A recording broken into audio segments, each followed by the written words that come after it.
atomic gigantification was a sweeping Japan nation when along came a dude with an ultra attitude, a common rider who's the greatest kicker of Japan. And of all, man, life's too short now, baby, to not talk big now, baby. Welcome, ladies and gentlemen, back to a brand new episode of Kaiju Conversation. I'm your host, Elijah, and joining me, as always, my lovely co-host and editor. Hello, I am Rex. And we are back at it again for the fourth and final week of Takashi Yamazaki month. It's coming to a close already? Yeah, honestly, this month's went by really fast when it comes to this stuff. I feel like... Certainly compared to last month. Right, because let's see, it's August, so July. Yeah, July was a little rough. July felt longer than it was. It was really weird. It really did, and I'd like to say that's because the quality of the films we were covering, surprisingly, were not up to par with what I remembered. Gappa was our number 2 movie, for God's sake. I mean, hey, Gappa was a relatively nice surprise. This is true. This is very true. So, yes, we're back at it once more for the final episode of Yamazaki month. And you know, it's been a month. It's been a month, and there's no signs of us slowing down, truth be told. But no, it's been a fun month, and I'm excited to see where we go, and I'm excited to see what this conversation brings us. Now, before we get into the conversation, Rex, how have you been, buddy? Yeah, I've been pretty good for the most part. Anything, like, exciting happen, or just kind of... Not particularly. Had some nice walks, though. That's good.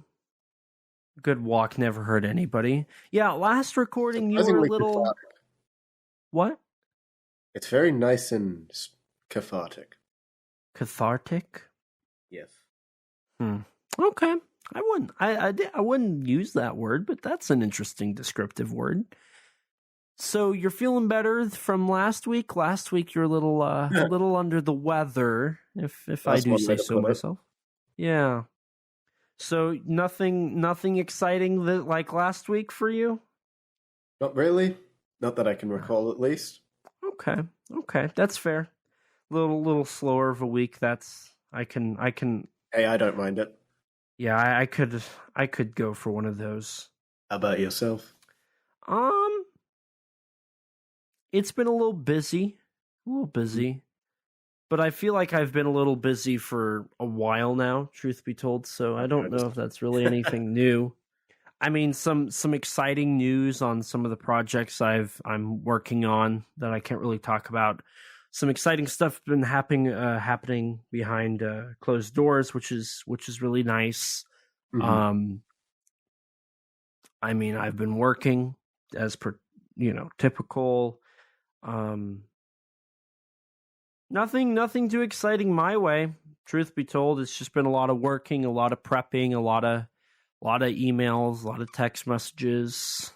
Right. A lot of writing. So, Rex, since you've had a slow week, what about your tokusatsu consumption? Or your J-horror or your kaiju? Well, in terms of tokusatsu, most of what I've watched this week, it has been just Kamen Rider Agito. I'm nearing the end of the show. I'm around episode 40, I think. Okay. And I also watched the Kamen Rider Agito, a new transformation special as well, which is pretty good, actually. One of the better, Heisei or post-Heisei Kamen Rider specials that I've seen. Okay. So now you've seen V3, 71, Kuga, and one more, right? A few more.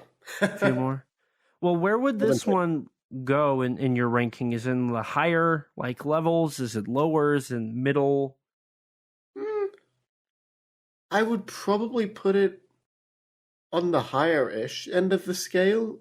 Not Okay. quite the highest, but like probably like at worst the top 10, I'd say, somewhere in there for rider Okay. shows I've seen. That's pretty good. It's a really solid series. There's really only been like one major misstep, I'd say, with some of the writing, where it's kind of backpedaled a bit on a major plot point, and it's only just starting to get back onto that. And I don't really understand why they backpedaled, other than just extending the show's length, I guess. Gotcha. It's really bizarre. Okay. Interesting. See, if I watched more Kamen Rider, I could comment, but I, you know me, stuck with Ultraman 80. Yeah. Yeah, I guess so. Besides Agito, have you watched anything else, or has that been? I did see a movie starring Takeshi Kaneshiro from Returner, actually, though. Funnily enough. Oh, really? Yeah. Are you familiar with Wong Kar-wai? I'm not. Oh, well, he's a Hong Kong auteur director, and I found out recently that Takeshi Kaneshiro is in like quite a few of his films, and I recently watched Fallen Angels. Okay.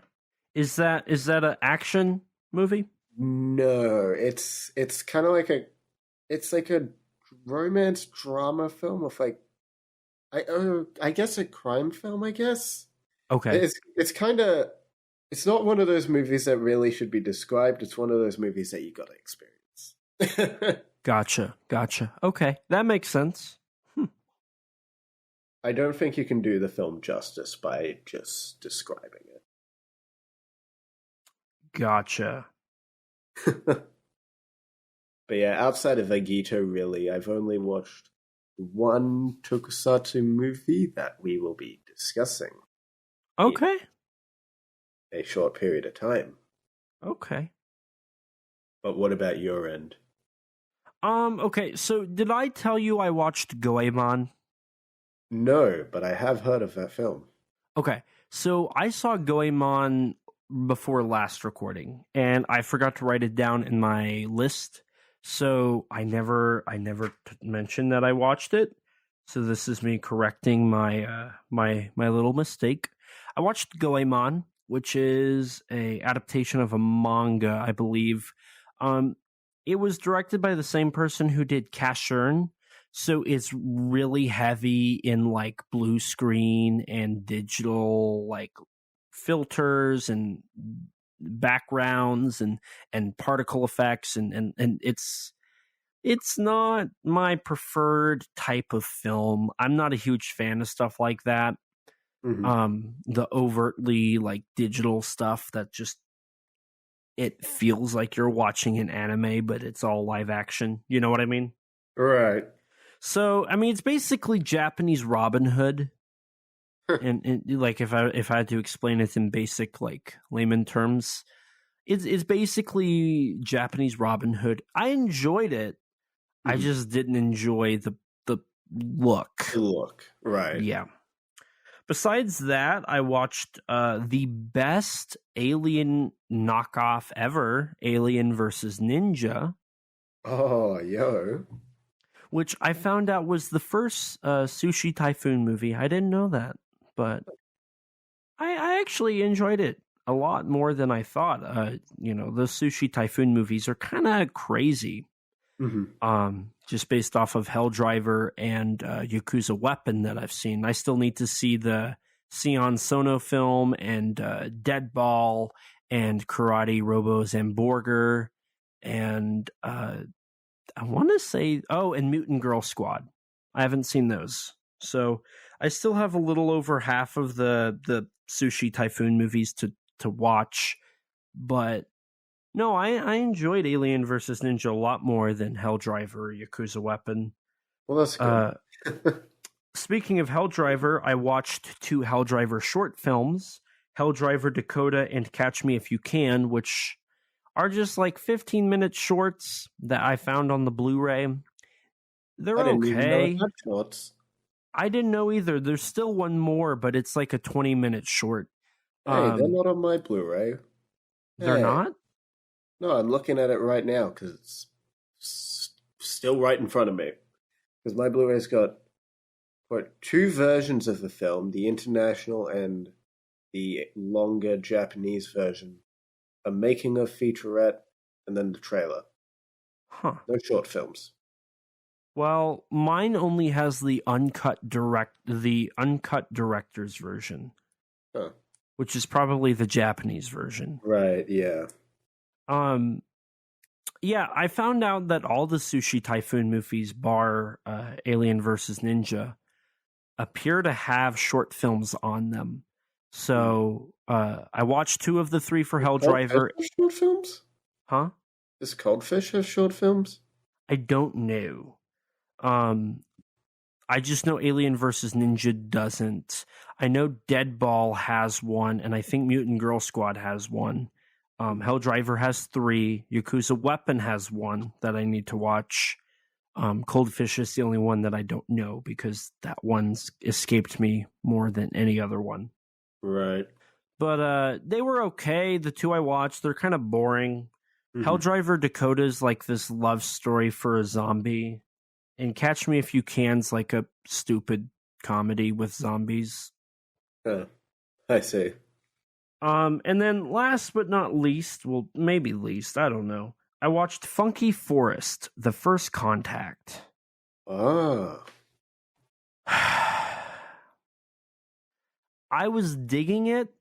It's an anthology movie that's like it's only like 4 stories, but they're cut up into little vignettes, and they're like they alternate between the vignettes. You have your 3 businesswomen enjoying a hot spring. You have your school teacher. You have your guitar brothers. You have your teacher and student romance. Uh-huh. And you have the school stories. Right. And I thought they were all going to like conclude in this big like open ending. And I was wrong.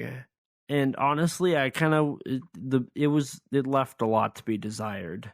According to the book essay I read, it's supposed to be I just didn't understand what the movie was going for, but I feel like it's just being weird, to be honest. I don't think Warped Forest, the sequel, is half as long because it's 2.5 hours. Yeah, that's the main thing that puts me off watching Funky Forest, the runtime. Yeah, it was difficult to get past the first 15 minutes. Damn. This was actually like my second or third time watching the movie. Trying to, at least. Damn. Yeah. It looks like Warped Forest is about an hour shorter, so I might be able to get it. At least. Yeah, I might be able to sit through that a little bit better, but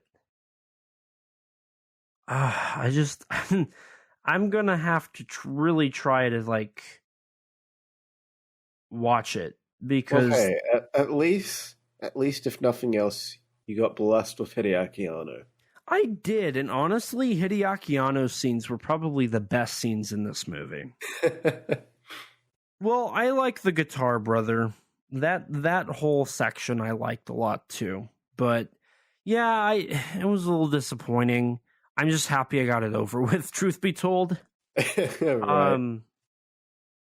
Plus I put it in because I've been watching way too many zombie movies lately. Mm-hmm.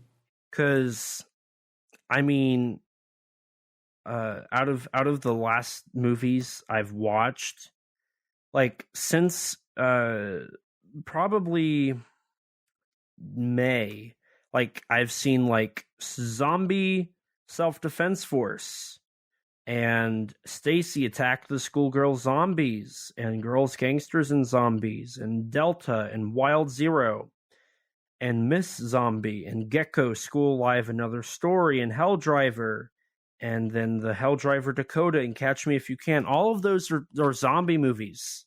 Mm-hmm. And even before that, just in this year, there was also, well, actually, that's it. I didn't watch anything before that.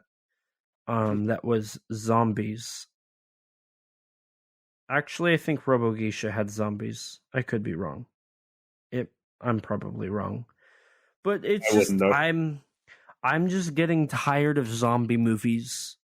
Japanese zombie movies, I've basically watched everything. I've seen comedies, I've seen movies where they're aliens, I've seen movies where they're just typical zombies, I've seen movies where they're like enhanced and heroes and all of that. It's like, I'm done. I'm so done watching Japanese zombie movies for a while. Like, he's so done, and he hasn't even gotten to the Lust of the Dead series. Well, in my collection, I still have all 3 Lust of the Deads. I have I Am a Hero. I have one more short film on the Hell Driver disc to watch. I want to say there's like 2 or 3 more that I own. Oh, Tokyo Living Dead Idol. And there might be one more. But I'm like, why? Like, enough with the zombie movies. Looking on my list here, there's also, I don't own this one, but there's Attack Girl Swim Team versus the Undead.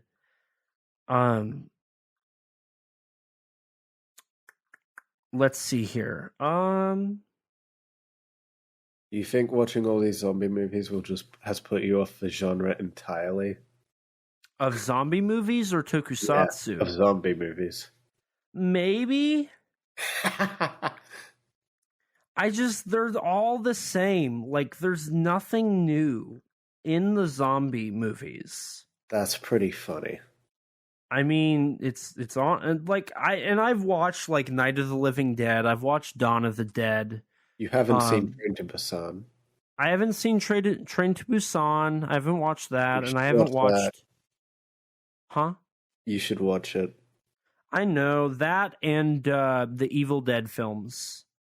Oh, you haven't seen Evil Dead? I haven't seen any. I haven't seen Evil Dead or Evil Dead 2 or Army of Darkness or the Evil Dead remake. I mean, they're not quite zombies. They're not really zombies per se. Then maybe I'll enjoy them because that's more like a demonic possession type deal. Okay. See, that sounds a little better than Walking Dead. Mm-hmm. I'm tired of The Walking Dead. Like, it's the same stuff, Rex. They're dead. They're walking around. They grab people and eat their flesh. You watch the flesh get pulled off the body. They leave the corpse. They turn into zombies. They walk until they find the next person. They slowly get killed until the final person either kills all of them and runs away, or just runs away. Or gets killed by the zombies. That's all this is. Like, there's no different story. It's boring. And I still have like 4 more. Good luck. There's 5 Lust of the Dead movies. Yeah, have fun with that franchise. Especially when that franchise starts getting into the stock footage. Wait, you've watched them? No. Then how do you know about stock footage, Rex? Because I've seen reviews of them. There's also a TV show called The Great Horror Family, which I know has some zombies in it. Mm-hmm. And then I don't know if there's any others, truth be told. I mean, I could just, one of these could just there's also Organ. Another zombie movie. So, I mean, I'm just tired of these. Like, we need new cool stuff or something. Like, that's my challenge is I need to grow up and make a zombie movie and make it different. Do you think I could achieve that? Who knows? That's not very, like, encouraging. I know. You're welcome. I'm here all week. I'm sure I'm gonna love that. I'm sure I'm gonna love you being here all week. Mm-hmm. I'm a great person. Do you pay your taxes? We don't talk about that part. Don't tell the IRS. Duly noted. So that's all I watched, Rex. And that's my rant about zombie movies because they're boring. So why are we here? I don't know, man. You ever wonder what's the meaning of life? Someday I'm gonna have to learn that whole scene, that whole transcript of that first scene in Red vs. Blue for situations like this. Red versus Blue. Have you never heard of Red vs. Blue? No. Damn. It's a good show. What is it? So you know like Halo, right? I know of Halo. Yeah, so like Red vs. Blue was like this like fan parody thing. Like this fan parody like sort of skit series that was made by like Rooster Teeth, and is essentially what birthed Rooster Teeth. It was made by just them like playing and filming the stuff they did in the original Halo and voicing over it, and it's really funny. And it's gone on for about 18 seasons, with its final one about to come out this year or something. This year or next year. I see. It's a great show. Minus some of the recent seasons. But we don't talk about those. We don't talk about a lot of things, Rex. Mm-hmm. But what tokusatsu are we talking about? Are we going to talk about... Well, if it's Yamazaki... God! Okay, so Yamazaki month. We've talked about Parasite Part 1 and 2. We've talked about Returner. Mm-hmm. It has to be a movie available in the United States, so that takes out Juvenile, that takes out The Eternal Zero, that takes out Always Sunset on 3rd Street. Oh. 2 and 64. I still need to watch 64. F in the chat for Rex for not watching 64. We can't do Stand By Me Doraemon, or the sequel, or Dragon Story, or Ghost Book, or Destiny. Why not? Stand By Me Doraemon is available in the West. No, it's not. Yes, it is. It's on Netflix. Oh, that's right. It's available on Netflix. Yeah. So are we doing that? No, because I'm not buying Netflix. You don't buy Netflix. I'm not subscribing to Netflix. There we go. So what are we covering? Well, I did watch this little film based on an anime series that happened by Takashi Yamazaki. Oh, we're covering Ballad. No. I don't know what the Ballad is based on. Oh, wait, is that Crayon Shin-chan of all things? Yes. Damn. That's pretty crazy that he turned a Crayon Shin-chan movie into a movie? Another movie. I believe it was actually like a side story. I wouldn't know. I think it was. And it was like the weirdest one to adapt because it like they go back in time and like it's a really weird movie.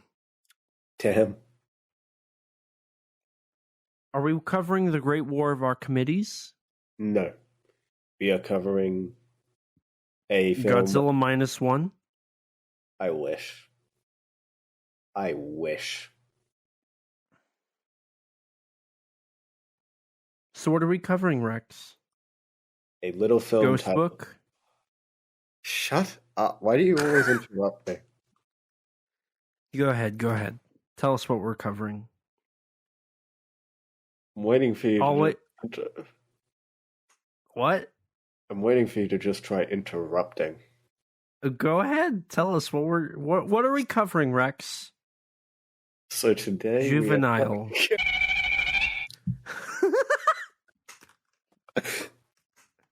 Okay. I think I'm going to have to answer that. Should I? Do I? Yes. Oh. Okay. Go ahead. I won't interrupt you anymore. So today we are covering Space Battleship. Always Sunset on 3rd Street 2. I wish. I genuinely wish. I would love to cover that film. That is a beautiful So film. just... What are we covering? You keep saying you wish. So just say it. Today we are covering Space Battleship Yamato. See, oh my was God, that was that difficult? You shut up. You shut up. Go sit in the naughty corner. But why? I mean, was it that difficult to just say that, Go Rex? sit Come in on. the naughty corner. In the naughty corner? Yeah. You're staying there for 5 minutes. Okay. Start the clock. Go ahead and start the show. I'll be back in 5 minutes. Great. Okay, your 5 minutes is up. We're going in dog years. So what are we covering today? What do you mean, what are we covering? Okay, go ahead. Why are you starting it again? It was a joke. Are you okay? Ha ha, laugh. Are you okay? So yes, we are covering Space Battleship Yamato today. Mm-hmm. The 2010 film. Yes. It opened December 1st, 2010 to be exact. Yes. So, Rex, do we want to do a little background on this film? Sure. So, okay, I wasn't able to find a whole lot, so I'm kind of hoping you can help me here. So, the film started in development in late 2004 from Tokyo Broadcasting Systems. I think it's Systems. Right. And from late 2004 up until 2009, they were developing a script and figuring out who they were going to have as the cast and crew and whatnot. And eventually they landed on Takashi Yamazaki to direct it. Mm-hmm. And they had their whole cast and crew. And they started filming October 12th of 2009. Yes. And filming occurred for, I want to say it was until February. I think it was February. And then most of... no, it was December 29th was what I read. Because they wanted to finish filming by the end of 2009 and spend the year 2010 entirely on VFX, essentially. That's right, because there's 65 minutes of VFX with over 500 shots. This was a huge undertaking for the whole team. Yes. So much so that the main actor, Taikuya Kimura, I probably said his first name wrong, I apologize, took a pay cut because he had seen Avatar. And he wanted it to look like Avatar level, so he went and took a pay cut so Yamazaki could redo the CG so it could be done proper. Right. Although I didn't find anything that actually said that he had fully done that. It's just that maybe I misread my sources, but I just saw them saying that he was offering to do that, Which maybe I misread that. I read one of my sources said that he did take a pay cut. Okay. And it was partially why he took a pay cut was they were going to have to go back and redo some of the CG. Maybe not necessarily reshoot, but he did do a few reshoots. Yeah. But they had to redo the CG, and because of the reshooting and the scheduling, they were afraid that would lead to them having to delay the film and the film going over budget. So that's why he took the pay cut, so it wouldn't go over budget. And they still somehow managed to get it out on time for that December 1st time slate. So that was pretty cool to hear. Now, more importantly, this is an adaptation of an anime series that started in 74? Yeah, so Space Battleship Yamato, Uchu Senken Yamato, is also known as Star Blazers. Yes, in the US, is a Japanese sci-fi anime that was produced by Yoshinobu Nishizaki and co-created by Leiji Matsumoto and also Eiichi Yamamoto. It first was conceived in 1973 by producer Nishizaki as a tokusatsu project that was influenced by films, specifically the success of films such as The Poseidon Adventure and Japan Sings, taking influence from the way people were surviving in these dire circumstances in both films. One of the original titles for it was Asteroid Ship Icarus, which was a dark sort of Lord of the Flies type story. But by summer of 1973, when Leiji Matsumoto got involved, it would evolve into Yamamoto, which was a bit more of a light-hearted story.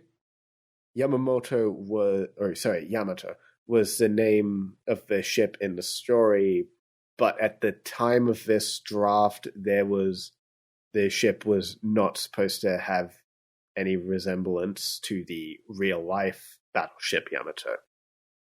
It wasn't until later on in further drafts that this sort of came about. Gotcha. Eventually, it was developed into an anime series produced by Academy Productions, which is now owned by Toei, and Group TAC. The show would release in October of 74, lasting for 26 episodes. Although, interestingly enough, it was originally planned to be 52 episodes, but due to low ratings, it got cut down to 39 and then 26. Really? Yeah.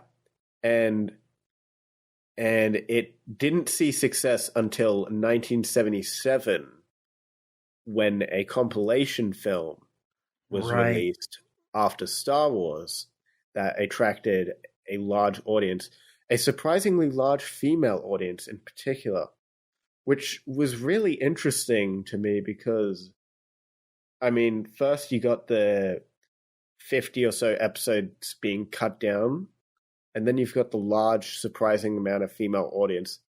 It's interesting. That's a lot like what would happen with Gundam years later. Which is even more interesting when you consider the fact that Space Battleship Yamato is very clearly a big influence on shows like Gundam. But yeah, it's also worth noting that when the compilation film released, it was actually more successful than Star Wars' Japanese release. Oh, wow, really? Yeah.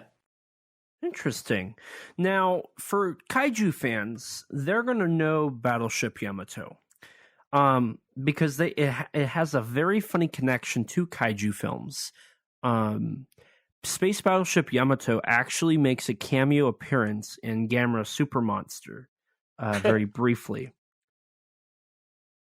which was my first introduction to the anime, and it's still my only introduction to the anime. I haven't watched the anime as per usual. Mm-hmm. Admittedly, neither have I.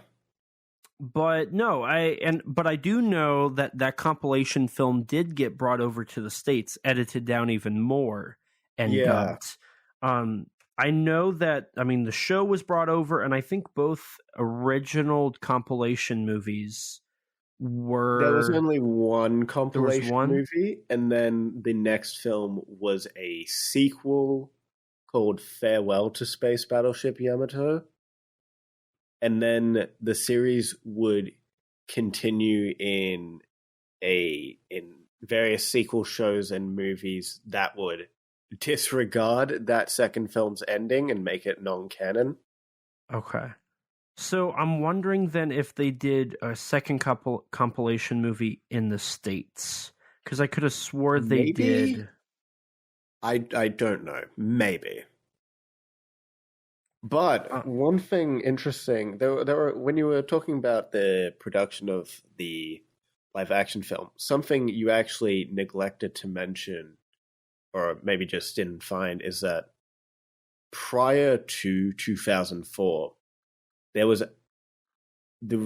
actually the Walt Disney Company had actually bought the rights to create a live-action adaptation of Yamato, or probably more accurately, Star Blazers, the American adaptation of it.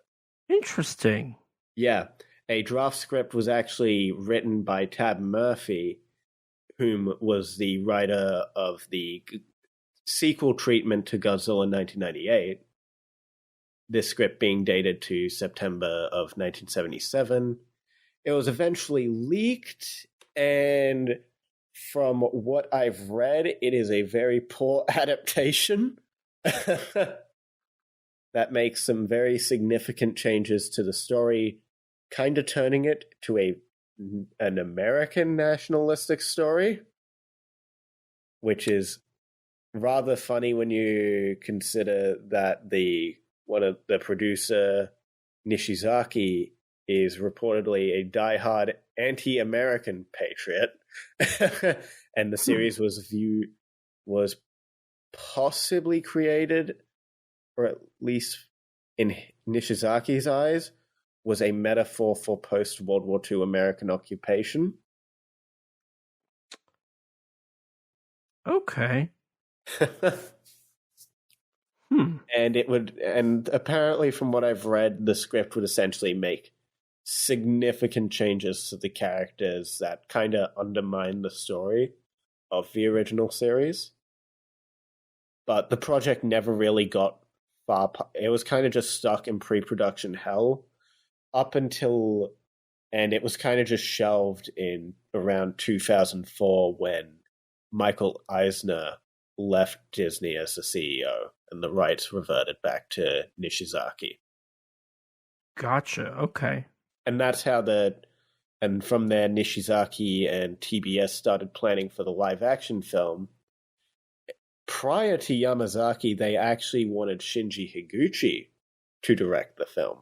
Okay, I could see that. I could definitely see Higuchi But apparently he was busy at the time, which I don't know what...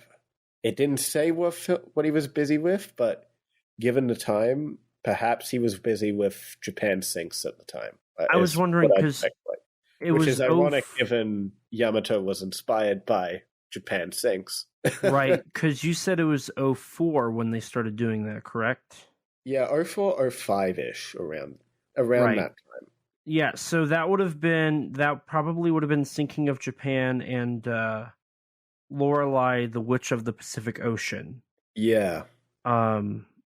Which is about the Imperial Japanese Navy. So that's kind of funny that both kind of were inspired by World War II. But those were probably what he was working on at the time. Mm-hmm. And then he would later, go on and do other things. But I didn't know that Disney was attached to do one, but I do know that Skydance was going to do an American adaptation following Yamazaki's film in 2013, mm-hmm. but that just never went anywhere. Huh. And interestingly enough, they aren't they're not adapting quote unquote Space Battleship Yamato, they were going to adapt Star Blazers. What, the Skydance project? Yes, and to my understanding, that was kind of the idea for the Disney one too. Was that's what it sounds like to me. Like, even I think it was some of the character, even though a lot of the names for the characters were changed from Star Blazers, they were kind of similar to the Star Blazer names, from what I can recall. Gotcha. So although, at least in the script for the Disney one, so the Yamato is renamed to the Argo in Star Blazers. Okay. Being named after Jason and the Argonauts. Right. In the American film, they were going to rename it to Arizona. Like the World War II battleship? I think so. I think that was the idea. Okay. Yeah, that's definitely an American adaptation. Yeah. The human base was also going to be Mount Rushmore. Yeah, that's definitely an American adaptation. That just screams Ultraman The Adventure Begins to me. Going back to kind of talk about Shinji Higuchi doing this, I feel like I could definitely see him, like, it seems like something he would do, right? Oh, I agree. But do you think it would have been as VFX heavy if Higuchi did it compared to Yamazaki? Perhaps it would have employed more practical effects, maybe. I don't know.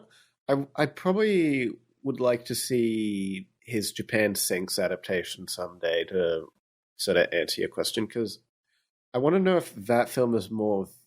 I'd imagine it's a bit more VFX heavy, but I want to know how it approaches practical effects. I don't know if that film actually uses practical effects or not. Right, I'm not sure either. I wish I did, but that's another one of those movies that I've just not been able to get my hands on. So the film that we're talking about, Space Battleship Yamato, opened number 1 at the Japanese box office, and it ended up being the 4th highest grossing domestic film in Japan in 2011, which is good because it had a budget of over 2 million yen. 2 billion yen. 2 billion yen, excuse me. 2 million yen would be like nothing. Right. And so I was looking, and this is Yamazaki's first big budget, like, blockbuster. Essentially, because Juvenile was low budget, so was Returner. Right. And then following that, you had the 2 of the Always movies, right? But they weren't. Yeah. I mean, they did very well, but they weren't big in scope. Yes, no, those are drama films, right? And so was Parade or Ballad. Excuse me. Ballad is kind of a more of a drama. It's got sci-fi elements, of course, but it's more of a drama. And I think those are the movies that were pre. Yeah. And then he did Space Battleship Yamato, which is a very big in scope movie. And it was his first time adapting a very popular IP. And to my understanding, it was met with some criticism, mostly because he did alter the genders of a few characters in the film. He turned a few of the male characters into female. Right, yeah, because from what I read, in the original series, there was only one female crew member on the Yamato, being Yuki. Whereas in this film, there's, like, the Doctor and, like, one of the other, like, crew members has been changed to female. Right. Which I don't have a problem with, but I'm also not familiar with the IP, so maybe it's not. Maybe it's just because it's. In this film, they're side characters, but the way the internet has made it sound, it seems like they're pretty substantial characters in the source material. So if that's the case, I guess I can understand it. Right. At the same time, I'm not really the type of person to get all up in arms when someone like changes the race or the gender of a character particularly. Right. As long as it's not like meant to like alter the story, I never have an issue with it. Like as long as it's like, if I can't tell there's a problem, like I can't tell there's a problem here, like there's no problem. Right. I mean, frankly, like there's more significant change to the antagonists of the film, the Gemalas, whom in the original series are basically like these human-like aliens. Okay. Whereas in this film, they're essentially portrayed as a hive mind. Right. And the other like alien entity in this film, called like the Iskander, they were, from what I understand, they were separate species in the original, and like their planet was like a separate planet, whereas in this film they're portrayed as being quite literally two sides of the same coin and two sides of the same planet. Right. Right. Yeah. And it's, I feel like that would be a little bit better. When I did do a little research for this movie, I did find out that this took a lot of inspiration from like the recent, because the film is very gritty, right? It's kind of dark. And around this time, Battlestar Galactica had its reboot show. And then Star Trek had the J.J. reboot Abrams movie. films.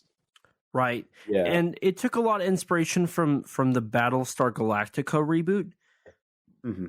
But even more than that, this movie feels like I'm watching J.J. Abrams' Star Trek. I can't really comment because even though I've seen those films, I don't remember very much from any of them because there's a lot of shots in this movie that I was kind of like, well, that's a little bit like Star Trek. And I know someone pointed out that there's a use of lens flare in this film that's very similar to J.J. Abrams' style. Yes, I noticed that as well. And I don't know if all the characters in this are supposed to be like Star Trek characters, but you could basically make everybody in this movie that's a main character a Star Trek character. You have your Scotty, you have your Bones, you have your Kirk, you have your Pike, you have your Spock, you have, I mean, you could basically fit every character from Star Trek into this. And I don't know if the original material's that way, but at least for this, it was like, I feel like I'm watching a Japanese Star Trek movie.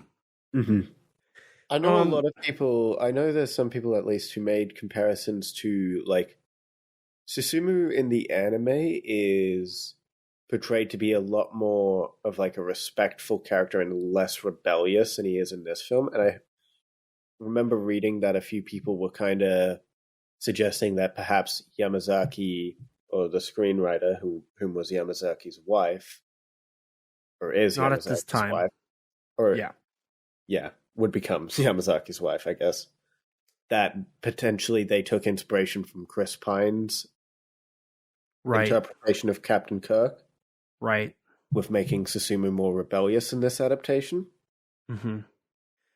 I wouldn't be surprised, and honestly, like, I'm gonna, like, if you want to, we can kind of dive into this movie now, because most of my thoughts was just like, this feels like Star Trek. This feels like Star Trek.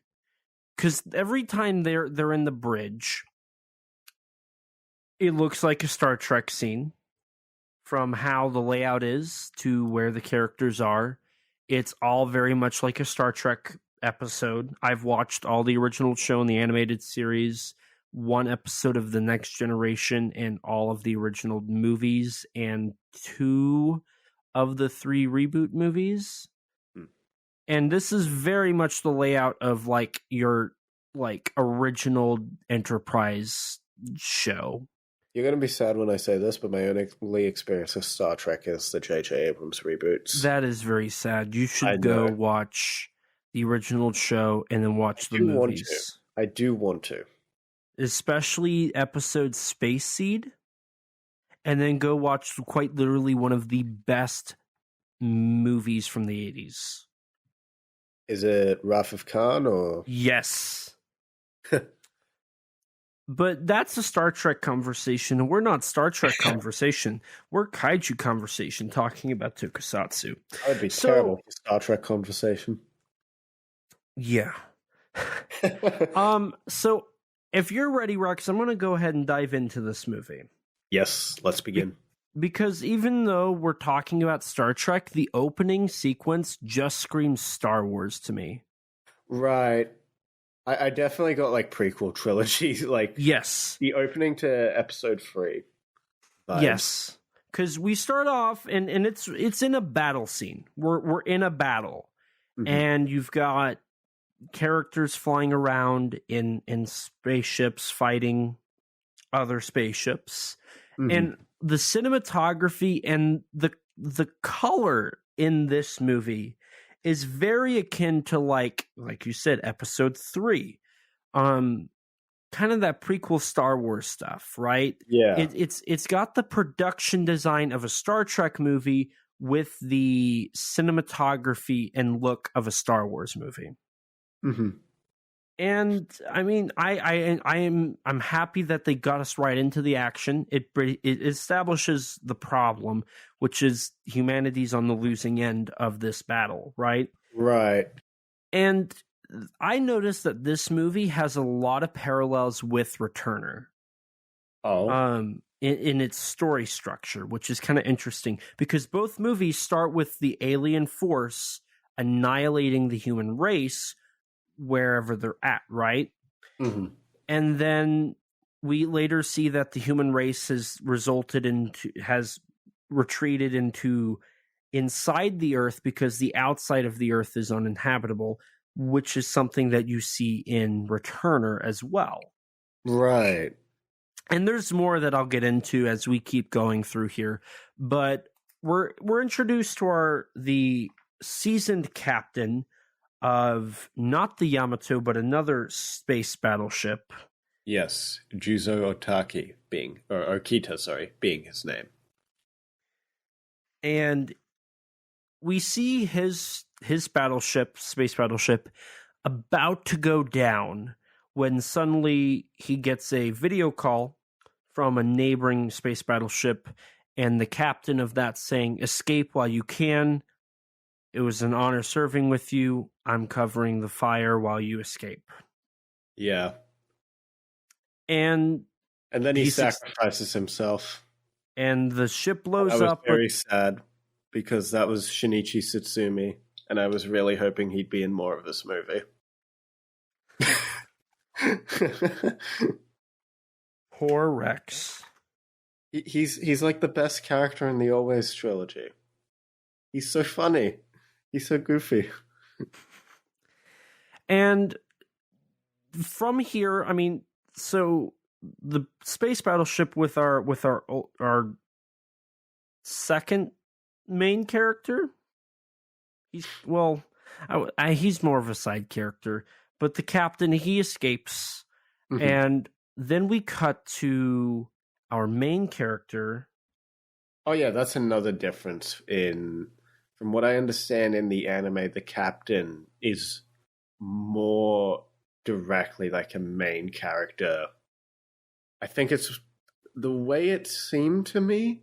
I could be wrong, but the way it seemed to me is that the anime is kind of from the captain's perspective, with Susumu becoming more, I guess, relevant later on. Okay. That was the impression I got. I could be a bit wrong on that. Anyone who's seen Space Battleship Yamato, feel free to correct us. And see, I would I get why they would change that for this movie, right? Because this movie is basically the revenge story, right? It's the I'm going, well, not revenge, but avenge. It's the I'm going to avenge my family that I've lost, right? Yeah. I've lost everything. What's the point of turning back? What's the point of living? Which is kind of a depressing note to have, but that's kind of the overall idea, is to avenge your fallen loved ones. And from here we cut to Susumu. Yes. In the underground, I'm trying to remember what they called it. I think it's just called the Underground City. I don't think they had a specific name for it. But I think in the previs stuff, in the previs material, they labeled it as Underground City. Which explains that the human race has retreated inside the Earth. And during all of this, there's some narration that kind of explains all of this. So I'm basically reciting what the narration says. Aliens attack the planet, which caused radiation by humans. Which caused the Earth to be filled with radioactivity, which makes the surface uninhabitable. And has absolutely ruined the Earth, which is completely the opposite of what Godzilla 2014 and King of the Monsters suggest. Just saying. And so the human race now lives in the Earth in these giant underground cities. And if you want to go out onto the surface, you basically have to wear hazmat material. But the human race is so far depleted in resources. All of their resources now are being devoted solely to building space battleships to defend what little is left of the Earth. And we follow our main character, Susumu, walking out to salvage scrap. Yeah. And so he ventures out, and we kind of see how dirty and grungy the city looks. Very similar to how it looked sort of looked in Returner, but with less buildings. Right, exactly. And once Susumu leaves the underground city, we see how desolate the Earth is, like how it is in Returner.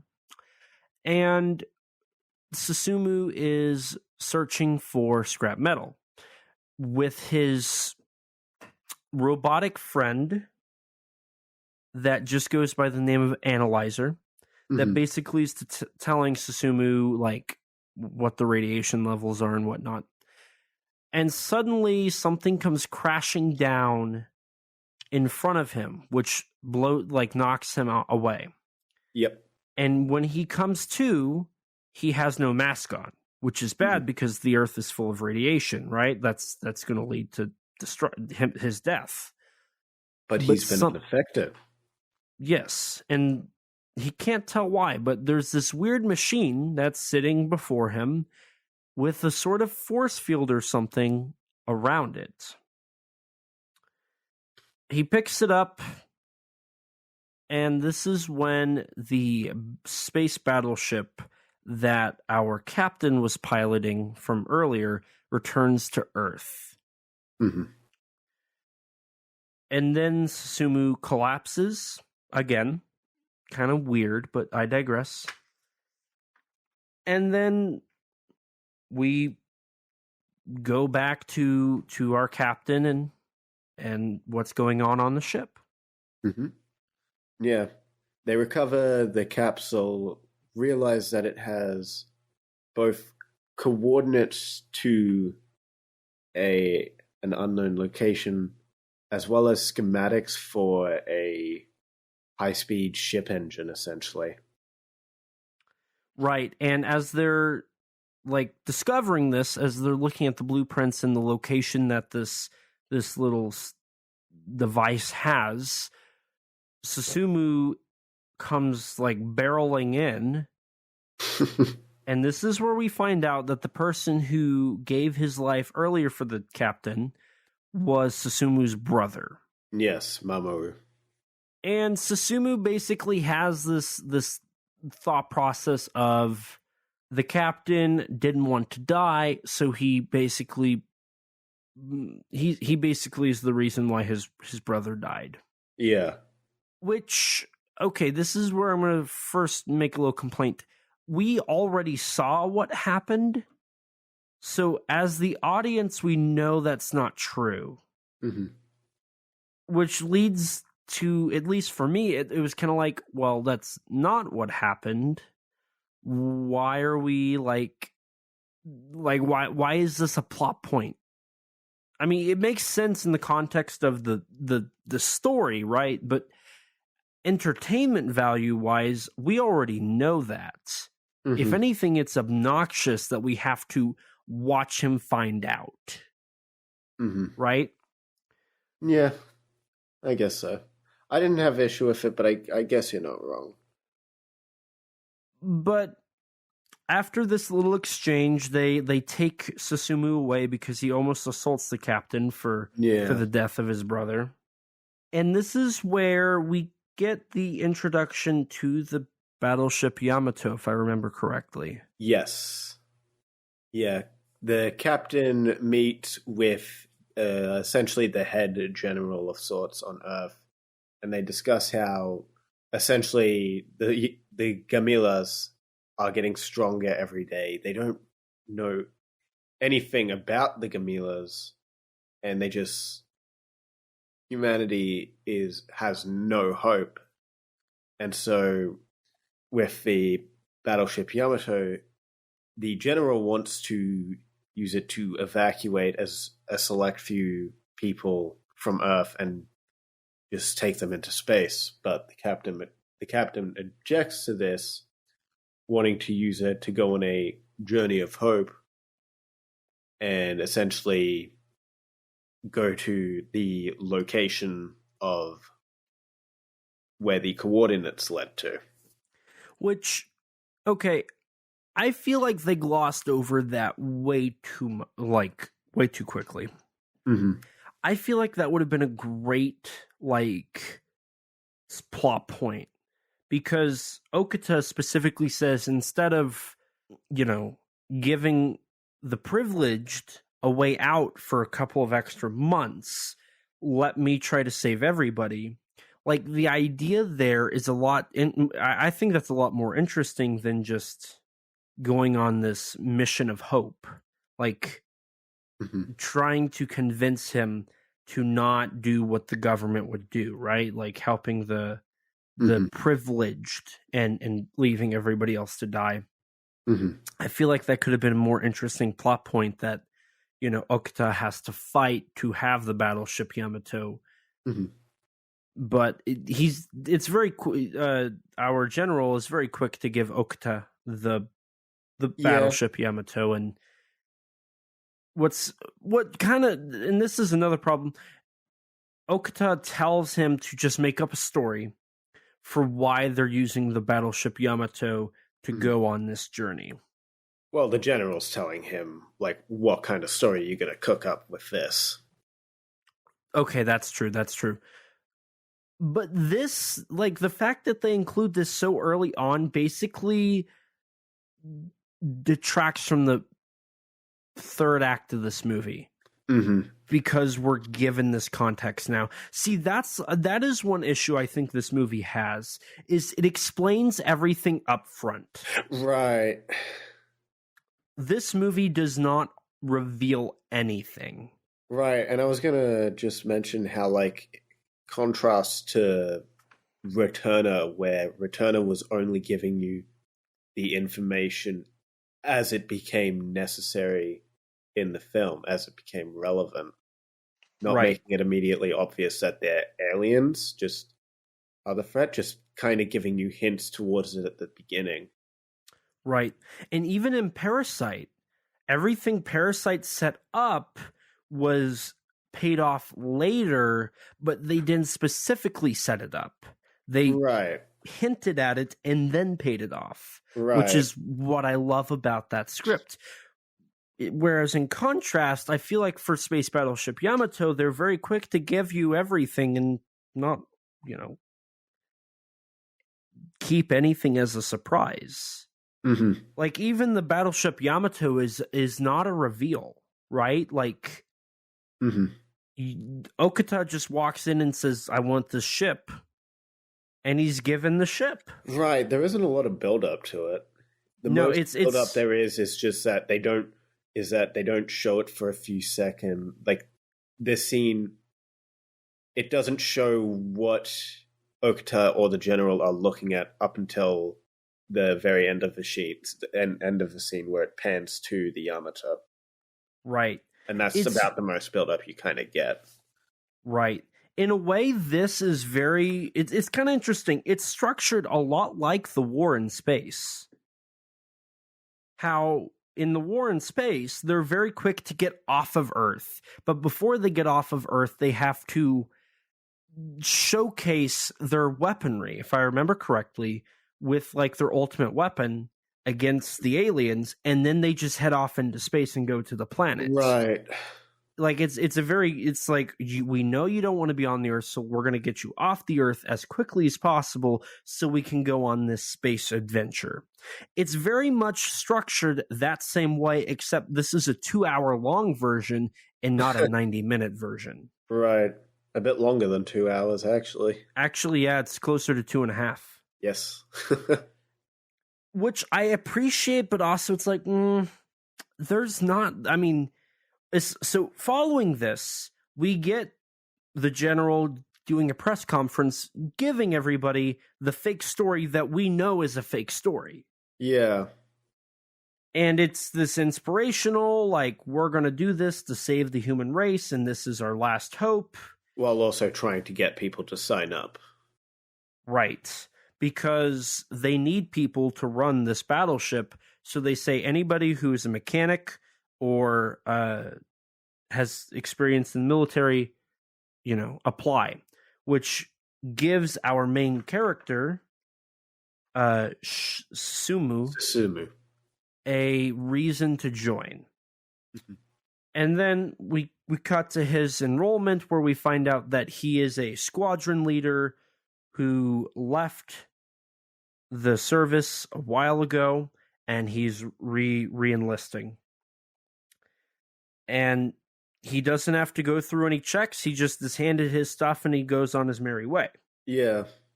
Which is a little weird because we see the person before him, and like he has to, like, she goes through his resume and like checks stuff off and then gives him his uniform and moves on. But for him, it's just like, you're still alive, looks at him, and they're like, well, here's your uniform and your stuff. And he says, I don't want the uniform. I'm keeping my old one.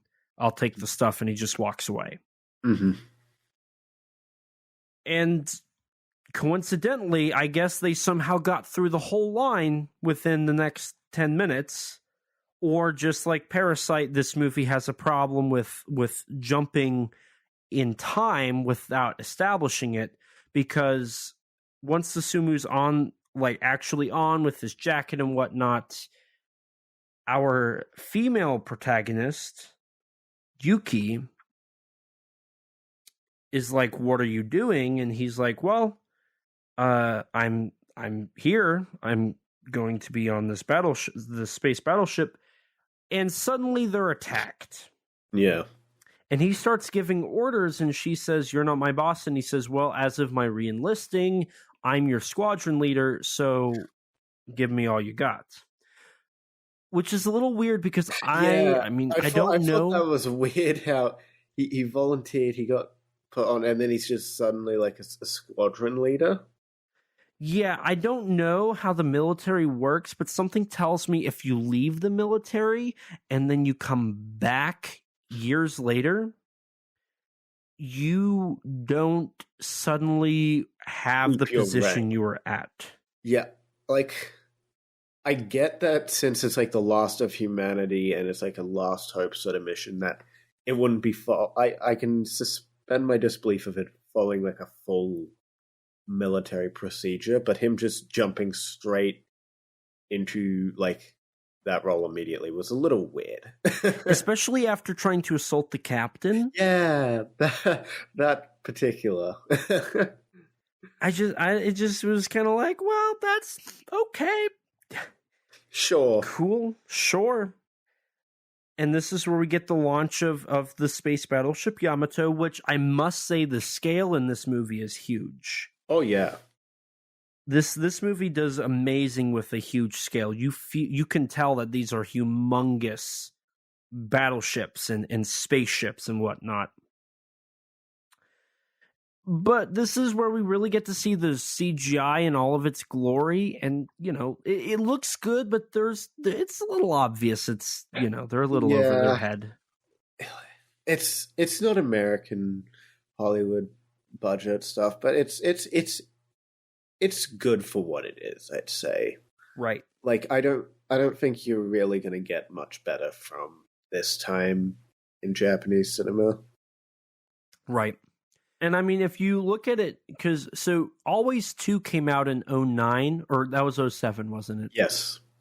2007? Yes. So, I mean, if you look at that Godzilla, which was 3 years prior to Yamato, I think it's night and day. Oh, yeah. So it's good. It's just not like the best, right? Which is fine. And so once they launch it... It is a 13-year-old movie now. Or this almost is 13 years. Yeah, right. It's basically 13. Yeah. So following their launching of the battleship, we find out that there's a missile headed straight towards Earth, and if it lands, like, the human race is destroyed. We're dead. We're gone. We also forgot to mention that during the debrief, the press conference, the general does say that the human race has maybe a year left to live. Maybe even just months. So, like, it's the end of the world as we know it. Just like in Returner. And we're given our last hope, which in Returner was the time travel device to, like, stop it all from happening. And this is the battleship to end all wars. Which, should we bring up why it's called the Battleship Yamato? Mm-hmm. I mean, it's essentially they don't really make it explicit in this film, but in the series, it's essentially a retrofitted / rebuilt version of the real life battleship Yamato, which emerges from where the real life battleship Yamato fell. Which the battleship Yamato was the largest Japanese battleship, correct? So it and its sister ship, the Musashi, were the biggest and most powerfully armed battleships ever constructed. Essentially being the pride of the Japanese Navy. Right, that was like if the Yamato is there, like, whoever's there is going to lose. It was basically how they... That might have been how they saw it, but that was not really how it went. Right, because didn't it fall pretty quick after... So, like, it was engaged in a few battles, but, like, from my research, which bear in mind wasn't terribly extensive, I'm not a history expert, but, like, so it engaged in multiple battles from 1940 onward, but it did not end up contributing a huge amount to a lot of its battles. Like, I know it was involved in the Battle of Midway, which was a pretty substantial battle in 1942, but ultimately in that battle, if I remember right, it was there, but it didn't actually, by the time the Japanese fleet had lost, it was too late for the battleship Yamato to really make any impact, so it ended up leaving before it could really get involved in the battle, and which happened a few times in a few of the battles it was going to get engaged with. It didn't really end up doing much up until like near the end of the war. And it was ultimately destroyed in April of 1945, where it and 9 other Japanese warships engaged in a suicide attack during the Battle of Okinawa. Right. And Battleship Yamato appears actually kind of frequently in the genre we're talking about. Obviously, we have this movie. But there's also Rigo, Deep Sea Monster Rigo versus Battleship Yamato, which is the Battleship Yamato fighting Rigo. And I want to say there's 1 or 2 references in the Godzilla movies to Yamato. Yeah, I'm sure. I recall somewhere there's a Godzilla movie that mentions it at some point. I don't remember which one. Couldn't tell you off the top of my head which film, yeah. Right. So the Battleship Yamato does have some weight in the kaiju genre. Not a whole lot, but it's relevant to the genre. It's the plot point for one movie at least. But going back to Space Battleship Yamato, I just wanted to establish why it's called the Yamato and why it's relevant to Japanese culture. Right.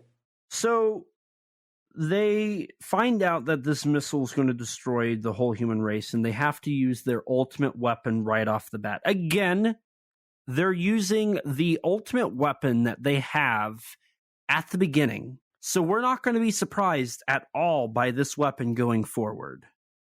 So once again, they're just kind of playing their card. And okay, correct me if I'm wrong, but so it's a weapon on the front of the bow. It's this cannon essentially. Isn't that basically what Goten had as well? Like, didn't it have a laser at the front? It might have. I know that the Gotengo from Final Wars has one. Yeah. I think I might be thinking of how the Goten had the drill that was able to be launched and was like the ultimate weapon. Yeah. Which, if I remember correctly, War in Space was inspired by Space Battleship Yamato, the show, because by this point. So it was cool to kind of see. I mean, I got a lot of like Goten vibes from this movie, which was really cool. I like that. I couldn't find anything about it in my research, but I have always kind of wondered if like Space Battleship Yamato, like the series, was inspired by like Atragon. Gotengo from Atragon, yeah. Right, and wasn't Atragon was originally a book? Yes. So it could potentially have been inspired by the book. Right. So potentially it could have been from that as well. In a little, in a roundabout way. Perhaps. But we get to see the ultimate cannon used, and it destroys the missile. But then they say, well, all of our secrets are out now, so we're kind of screwed if we have to fight them now, because they're going to know all of our weapons. Which, okay, cool. Now it kind of, I don't know. With that, it was basically, okay, so this is going to be a let's try to survive movie. Like, it's not going to be, we're going to stay and fight. We're going to try to get to our location, get what we need, and get back before we die. Mm-hmm. Which, I mean, that works, but it's also like, I mean, we're apparently on the ultimate space battleship. Like, surely this is supposed to like have a fighting chance against whatever they throw at them. But much like the aliens from Returner, these aliens adapt to anything the humans have, which means all the weapons are useless after like their initial use, which is exactly what happens in Returner as well. Mm-hmm. And from this point forward, Space Battleship Yamato is let's find this thing and bring it back so we're good, which is kind of like what Returner is, which is let's find this alien, kill it, and then go back in time or back to the future, and everything's good. Right. So both follow a similar premise of we're trying to find this object or this thing so that when we go back, everything's okay. Mm-hmm. And from this point on, basically the next hour is just getting to this planet that is in a faraway galaxy on this distant planet that nobody really knows what's on it. Which, again, would be all right if we didn't know that this is just a made-up story. Mm-hmm. So once they get out into space, they do encounter the aliens again and have to fight. But they end up using their warp speed. Again, just like in this movie, they ask the ship's like chief engineer, like, is she ready? And basically the chief engineer's like, she'll be ready. She's raring to go. I'm giving it all she's got, Captain. Basically what Scotty would say. And I couldn't help but think, man, and he's got the Scotty mustache. It's like this is, they're like quite literally just using Scotty, which is fine. I like Scotty, but he doesn't have the Scottish accent, so it's not really Scotty now, is it? No. I did chuckle at a line that was unintentionally funny. So after they fight the aliens and they're on Mars and they're getting ready to go into, warp speed, the captain says over the intercom, basically, we're about to do something that could kill us. So keep doing your job. And I was like, that's encouraging. Hey, it doesn't matter what you're going to do here. Whatever happens, we could die just because we're attempting light speed travel that's never been done before. So keep doing your job. And it's like, okay, whatever. And so once they hit Mars... State of capitalism. Huh? The true end state of capitalism. That's a good point. So once they hit Mars, they're going to go into warp speed, which they do, and they don't die, which is, expected because there's still 2 hours left of this movie. Mm-hmm. And they end up traveling to the end of the galaxy, where we find out that the aliens have been able to track them, and they end up fighting again. Well, this is after they've essentially, this was after, they took on board, an alien, a bit of an alien spaceship that they found. Are you sure? I feel like that's a little later on, because before they still have to talk to their loved ones.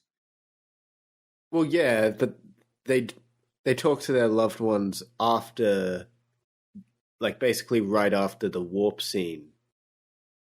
No. Yeah, because after the warp scene, what's his name? Susumu is taken into the brig for disobeying. Oh, that's right. That's right. Because prior to that, they had sent Yuki and the fighter squadron out to take on the aliens whilst they were getting the warp drive ready. And yeah, they defeated most of the aliens' forces, but her ship got damaged, and then Susumu went to save her. Which got him thrown in the brig. Yeah.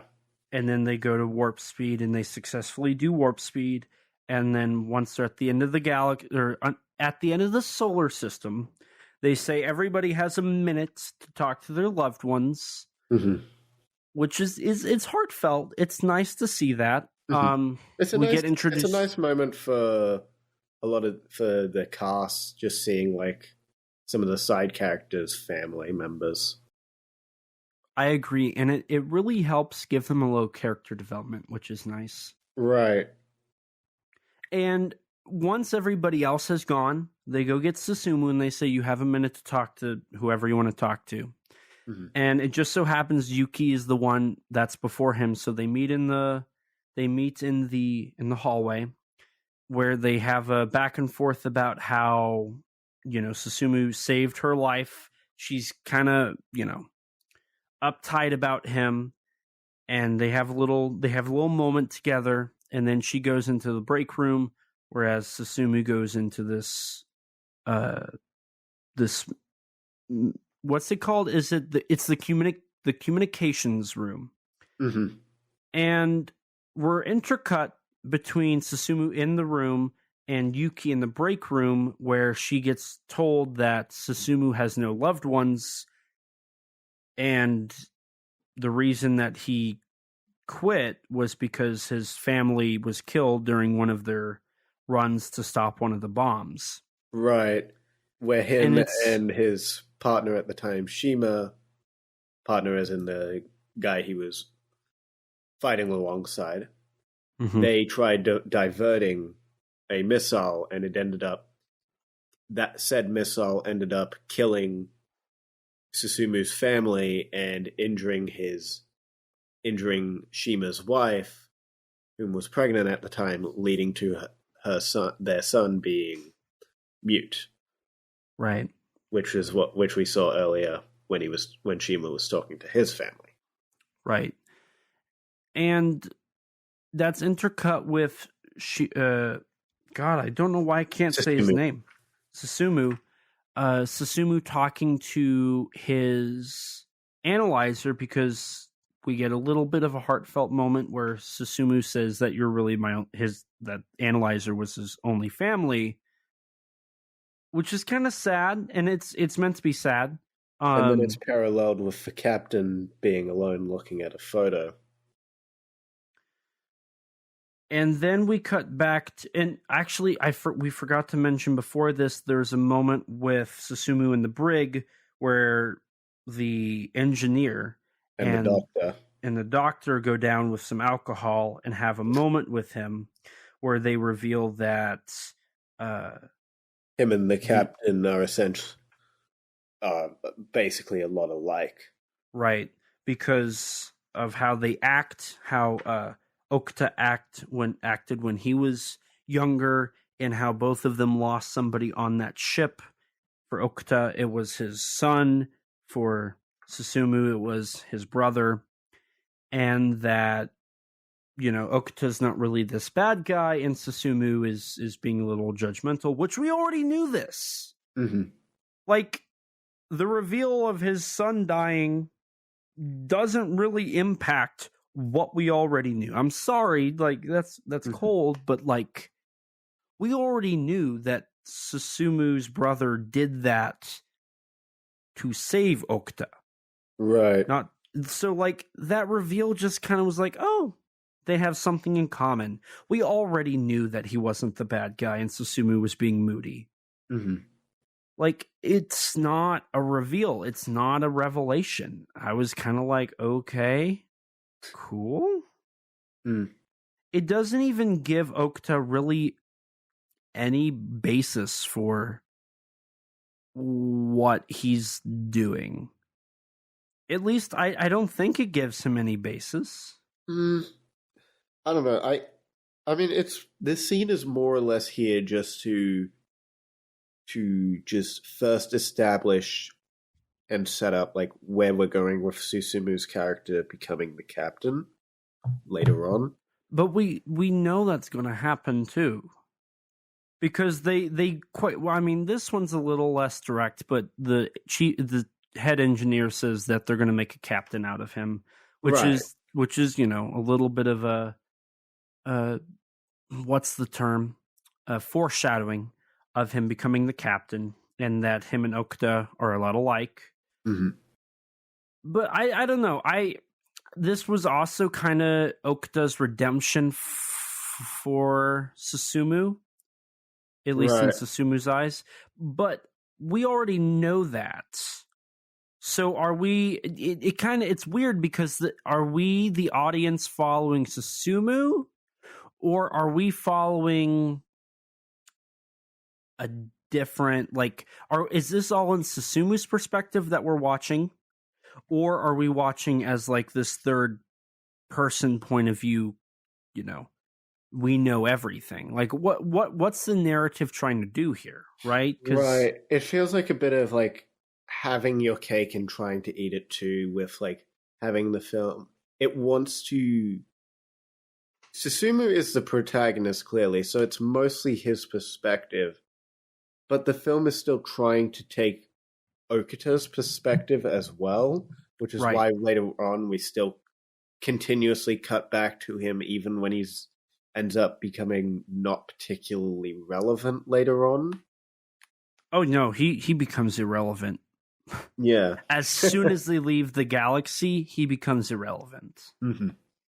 And it's, he's basically just there for moral support. Yeah. Quite literally, that's the only reason he's there at that, following them leaving the galaxy. So we're going to jump in here because what we just said is going to become a bigger topic now that we're leaving the galaxy. They leave the galaxy to go to this other galaxy where the planet's at. Mm-hmm.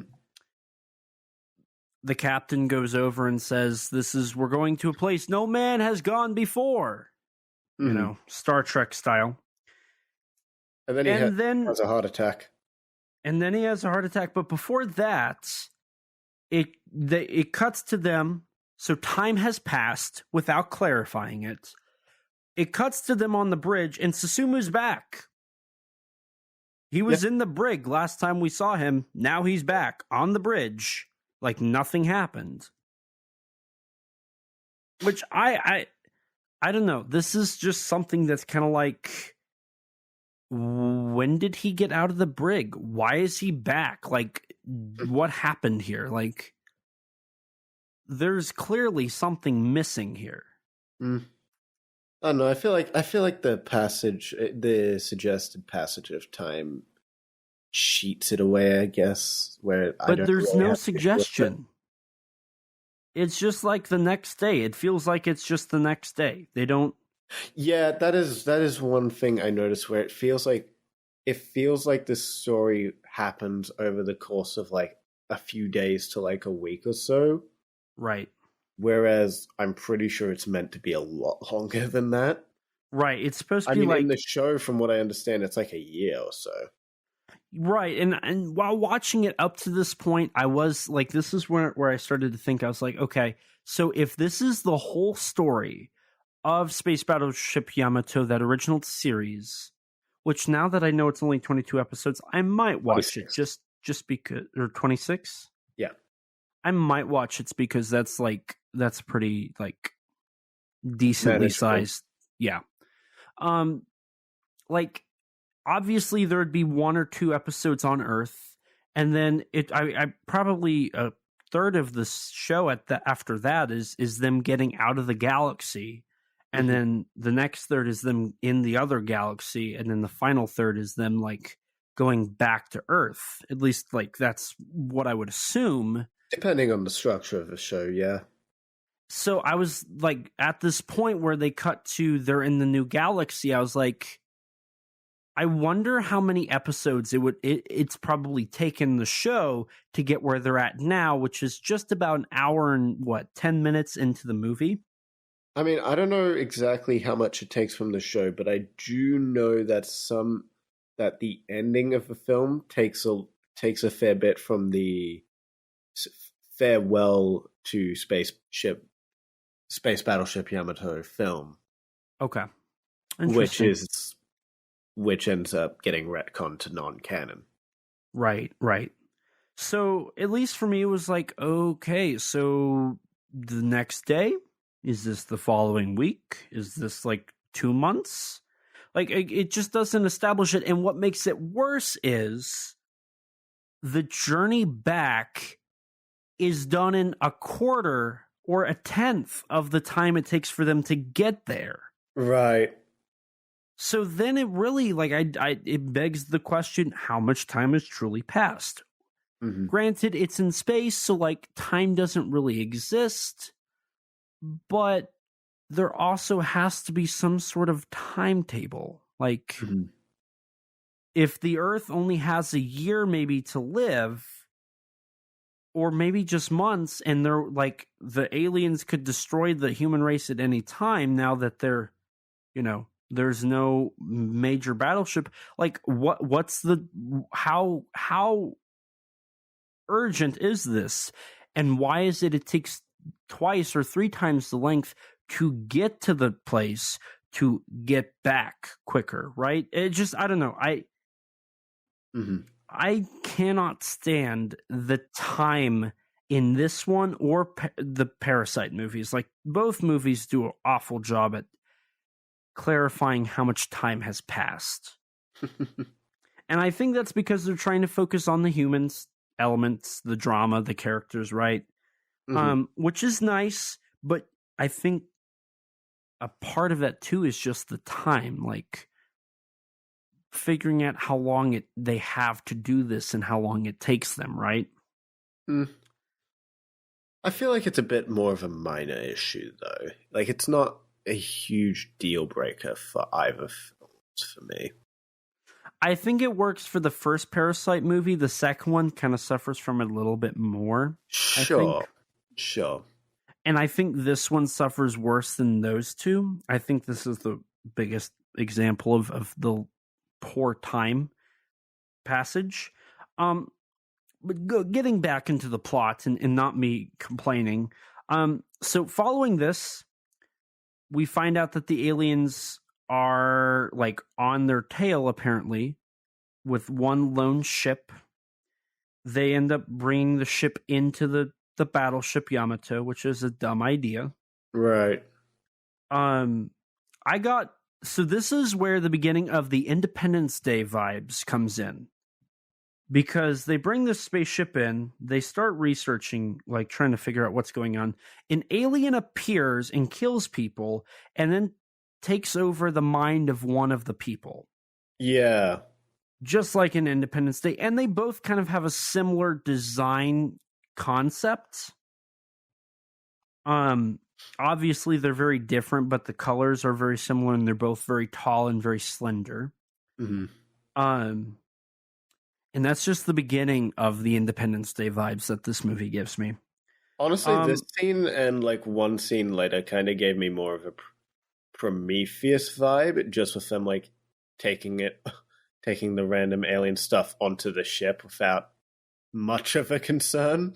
Right, and that's something I was like, Okuta, you would know not to do this. Like, this is kind of stupid. I mean, to be fair, he did have a heart attack right when they discovered it. This is true. He did have a heart attack. I will say the alien reveal did kind of spook me. It's kind of like comes out of the ship and starts attacking them. Right, because it's clear as day where it's at, but then it just kind of pops out. It's like, oh, there we are. There's the alien. Which was kind of nice. And then, we get the whole breakdown of like how the aliens are going to kill them and all that good stuff. And then they just kind of move on. Yeah. They're like, we'll leave the spaceship. It's fine. The alien also reveals his name is... The alien reveals that he's Deadzilla, or Deadzilla, however the name's pronounced. And essentially they're attacking Earth because they want to... Terraform it, yeah. Which I did like that. I like the fact that the reason it's radioactive is... They're terraforming the planet to their liking. Mm-hmm. Something that Pacific Rim would later do as well, which I always enjoy stuff like that. I do like a good alien terraforming the Earth storyline. Mm-hmm. I can appreciate that. Mm-hmm. I gotta say, it's interesting thinking about how the Gamilas are making the Earth like super radioactive. If you look at it under that lens of like this of Yamato possibly being an allegory for like post World War II Japanese or American occupation of Japan.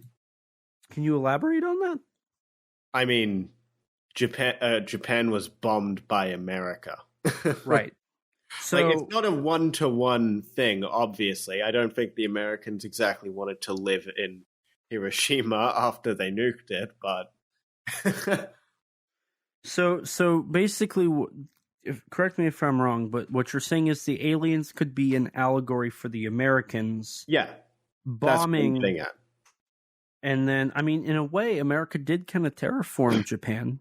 Right. They occupied it and reformed it to the government they preferred. Yeah. Which in a way was terraforming, if you want to, make that comparison in that argument. Mm-hmm.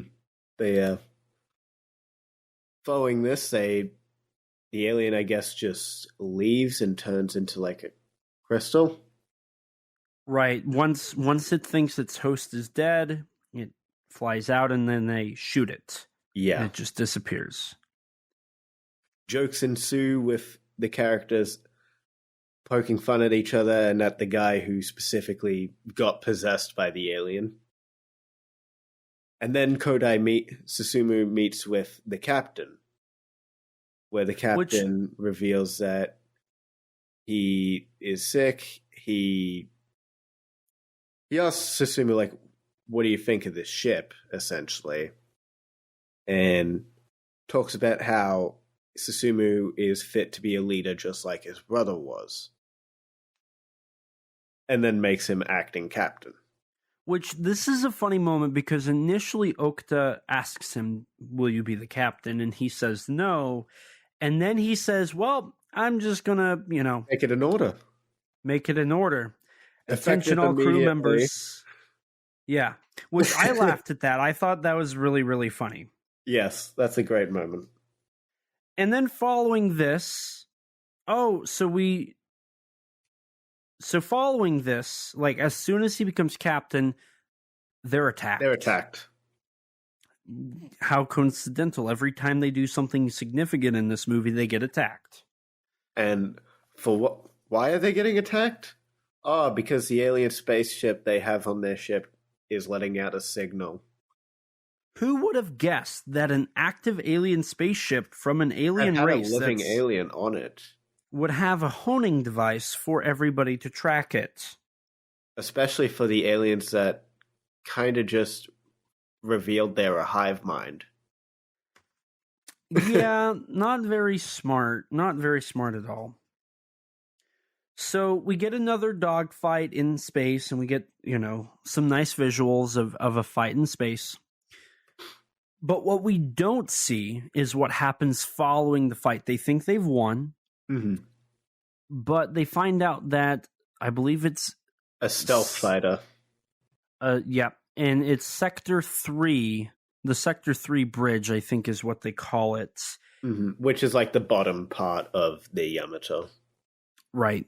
They're cut off. They can't get out.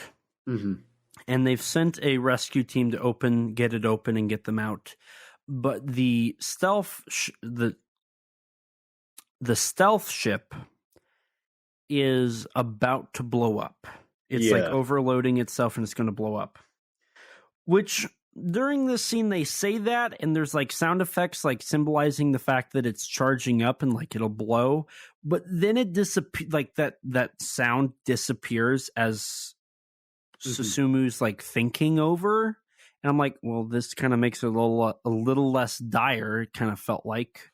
I don't know if it was this scene, but it might have been this scene. But I did actually notice there was a couple of weird moments with the audio editing, specifically where like Susumu was trying to make a decision, and like the cameras.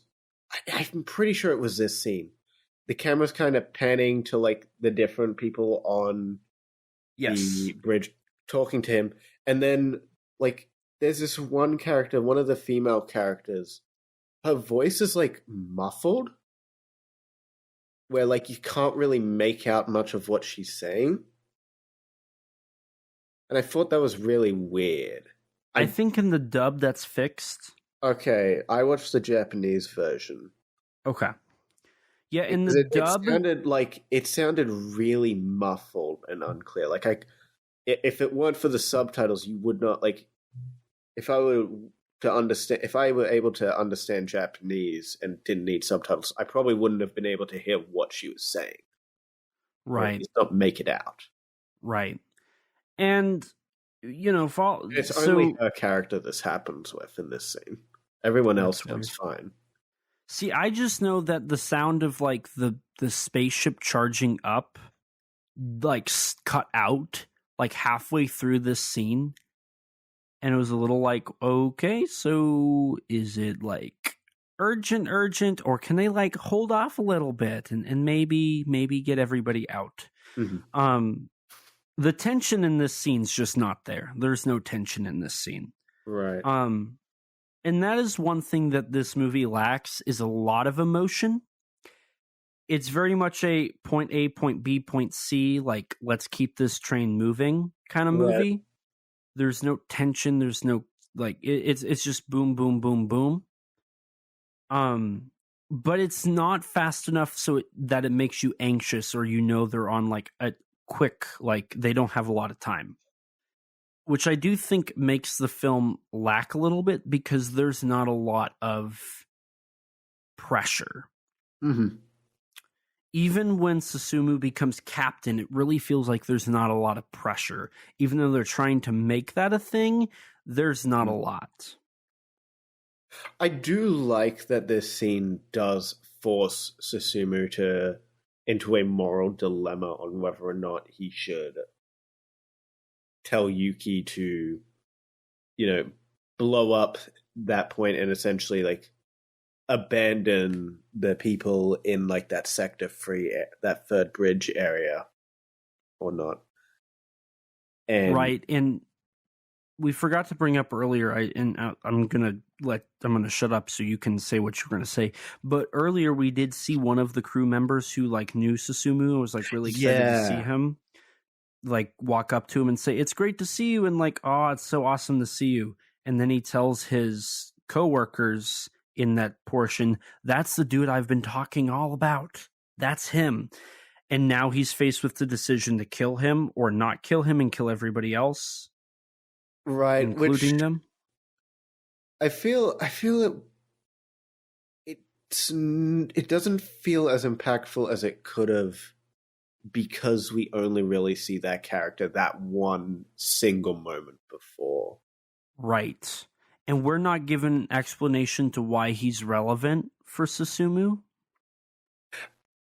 Yeah, it's just like they know each other. They clearly have a history, but, like, that's kind of it. The character does not appear after that, except for here. But I don't even remember if they really show him, except for maybe they cut to him. They might have cut to him at one point when he was, like, reporting, like, "Hey, I need injured. I'm injured. I need rescue."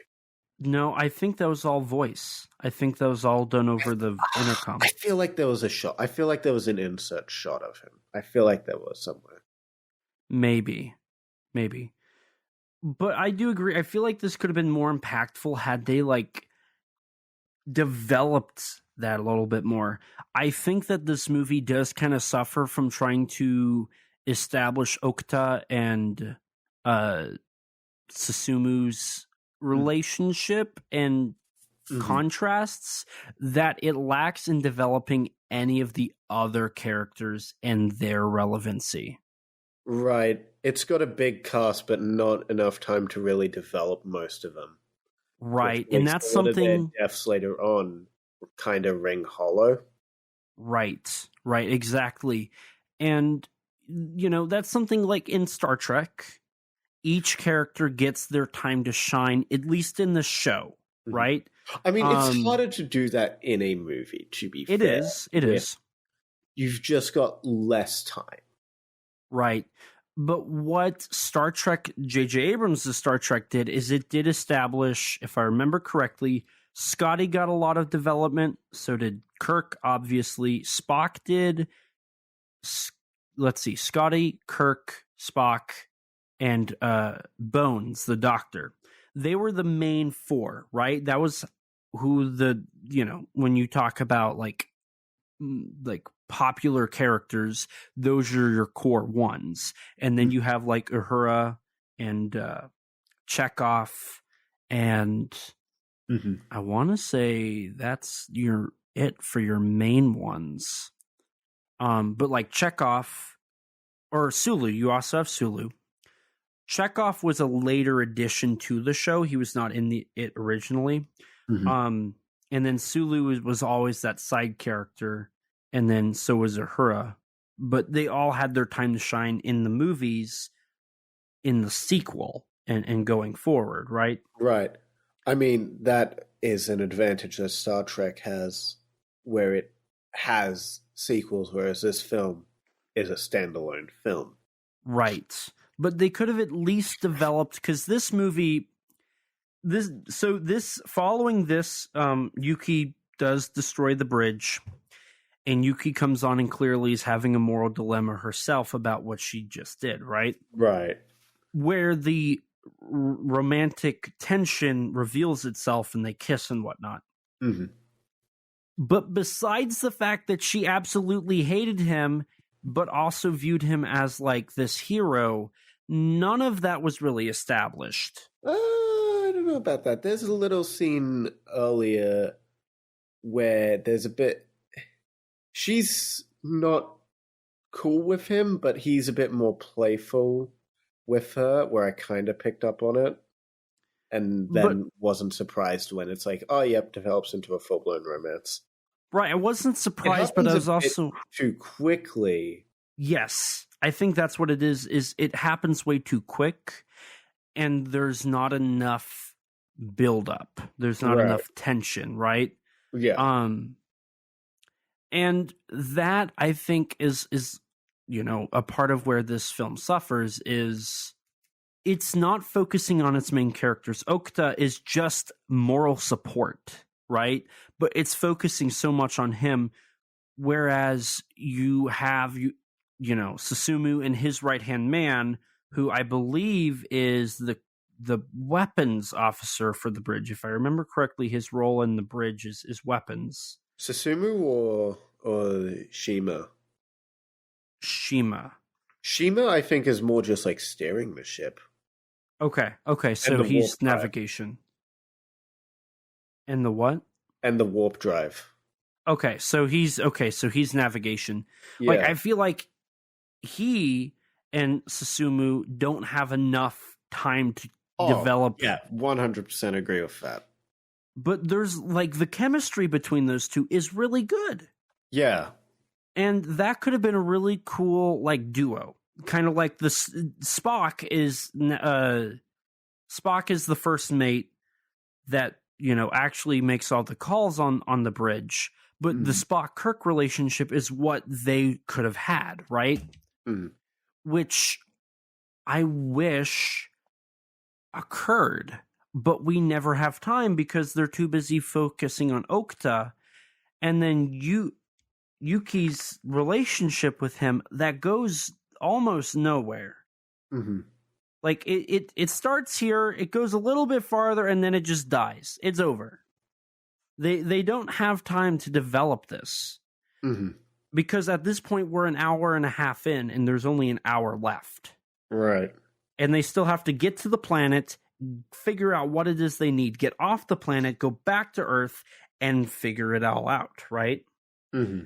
And we all know there's going to be a final fight. So there is no time to develop that. Instead of focusing on Okuta and Susumu, they should have been developing Susumu and his crew members, their relationship. Mm-hmm. A lot of this movie happens before this movie begins, because that's where, when everybody's meeting each other on the ship, there's a lot of people saying, oh, yeah, when we used to... Yeah.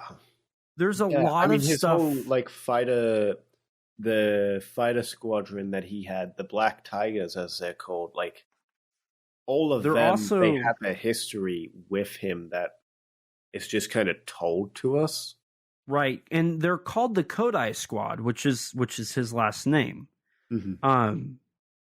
And Yuki was actually a part of that before, like right as he was quitting, and we're just told that. We don't see any of that. We don't get any development besides she joined, and then soon after he left because of reasons, and then we get told those reasons. Yeah. Like, I feel like a lot of this movie rests before the movie happens. Right. And maybe they could have cut out all of the exposition dump and actually had an exposition. I don't know. This movie is definitely a little bloated. Oh, 100% agree with that. I don't think it needs to be 2 hours, 20 minutes. Like I said, it's very much the war in space, but, you know, a Battleship Yamato adaptation. Mm-hmm. I feel like if it condensed the story and maybe... I feel like it kind of having an ensemble cast is kind of part of the issue with it, because there's kind of too many characters. Like, I get that it's an adaptation and you don't want to cut all like the fan favorites. I get that. But Parasite did this better. Yeah. And Parasite made those sacrifices. Right. And it did receive iconic characters from the manga were cut out because they didn't fit the story. Right. And, you know, Parasite did receive some critical reviews because of those cut characters. Right. But that's an inevitability with an adaptation and making changes. But like, a lot of the time you just have to make changes because it's for a new medium. Right. And in all honesty, when you talk about Parasite on a strictly narrative point of view, the first movie I think is flawless when it comes to the narrative of the characters. Mm-hmm. The only problem the first Parasite movie has is just establishing the time frame. Right. It doesn't feel like, for an outsider at least, it doesn't feel like anything has really been lost. Right. You don't feel like there's characters or scenes missing from the movie. Right. On a strictly narrative point of view, Parasite Part 1 is very solid. Mm-hmm. Which, okay, I feel like I should say this. Parasite did come out 4 years after this movie, so Yamazaki did have time to, like, figure things out. But in all fairness, this was after the first two Always movies, which are his masterpieces. Mm-hmm. So Yamazaki, in air quotes, had already hit his peak, right? So this is a post-peak Yamazaki film, and it feels like it belongs right around the time Returner came out. Right. Because I think this movie basically is like a different take on the Returner storyline. Mm-hmm. Like, everything's there to basically make this that. Mm-hmm. I mean, it is worth noting, I don't think Yamazaki really had much of a hand in writing this film. At least he's not credited. He's not credited. The only person I saw for the credits of writing was his wife. Right, who was specifically credited for the screenplay. Mm-hmm. So perhaps Yamazaki works better when he writes his own scripts. I could see that. Kind of I could definitely see that. I'm pulling it up here because I want to do a fact check, because now I'm really curious did Yamazaki write the movie, or did he? I don't think he wrote it. I don't think he was involved in the writing. Yeah. According to the crew listing here, it says director/effects work was Takashi Yamazaki and screenplay was Sumako Sato. Mm-hmm. There is no other writer. Mm-hmm. So that does bring up a good point. And I think that might be what this film's missing that all the other films we've covered has is Yamazaki did the VFX and directed those films. Mm-hmm. That's not to say his wife's a bad writer, but it's just what you're implying. No comment. But going back to the film, Rex, I'll let you take over. I feel like I've been talking a lot, so you can. Alrighty. We just brought up the kissing and the romance. Yeah. So during the kiss, they warp to Iskandar, where they find the planet. It looks absolutely beautiful. But then Just suddenly, like Earth. yes, prior to its invasion. But then suddenly they're attacked by the Gemalas. Again. Yep. Every time. Like, I feel like they should just be expecting it now. It's like, Yeah, I know, right? It's like every we're time getting they ready to warp. They'll either attack us before we warp or after we warp. Let's prepare. Battle stations, everybody. Yeah. Always be prepared. It's also worthy to note that during all of this, there's back and forth between Okuta and Susumu, Susumu about being a captain and what to do and whatnot. Yeah. Yeah, Okuta just gives him words of encouragement. Like, you're doing a fine job out there, kid. There's a lot of pressure in this job. You got to make the hard choices sometimes. And that's about all his relevance from here on. That's been all of his relevance, truth be told. Yeah, he had a little bit of relevance early Well, on. once he has his heart attack, he becomes basically a potato. Yeah, that's one way to put it. But, like, I wish that didn't happen. Like, I don't know. I feel like it might have been. I think the issue is that the film still tries to kind of be from his perspective at times. Right. Whereas if it just shifted like pretty much fully to Susumu, I think it would work more. I agree. Or just not be from Okuta's perspective at all. Yeah. But yeah, during their attack, the main like wave cannon on the front of the ship gets blocked by like a thing that the Gamillas have. I guess it's a ship. It looks like one of their ships, just sticking itself into the barrel of it, or the muzzle. And so they're essentially what? Nothing. Yeah. Keep going. You ruined my mojo. Sorry, when you stick it into the muzzle or the barrel, like, I'm only thinking of one thing when you're sticking it in the barrel.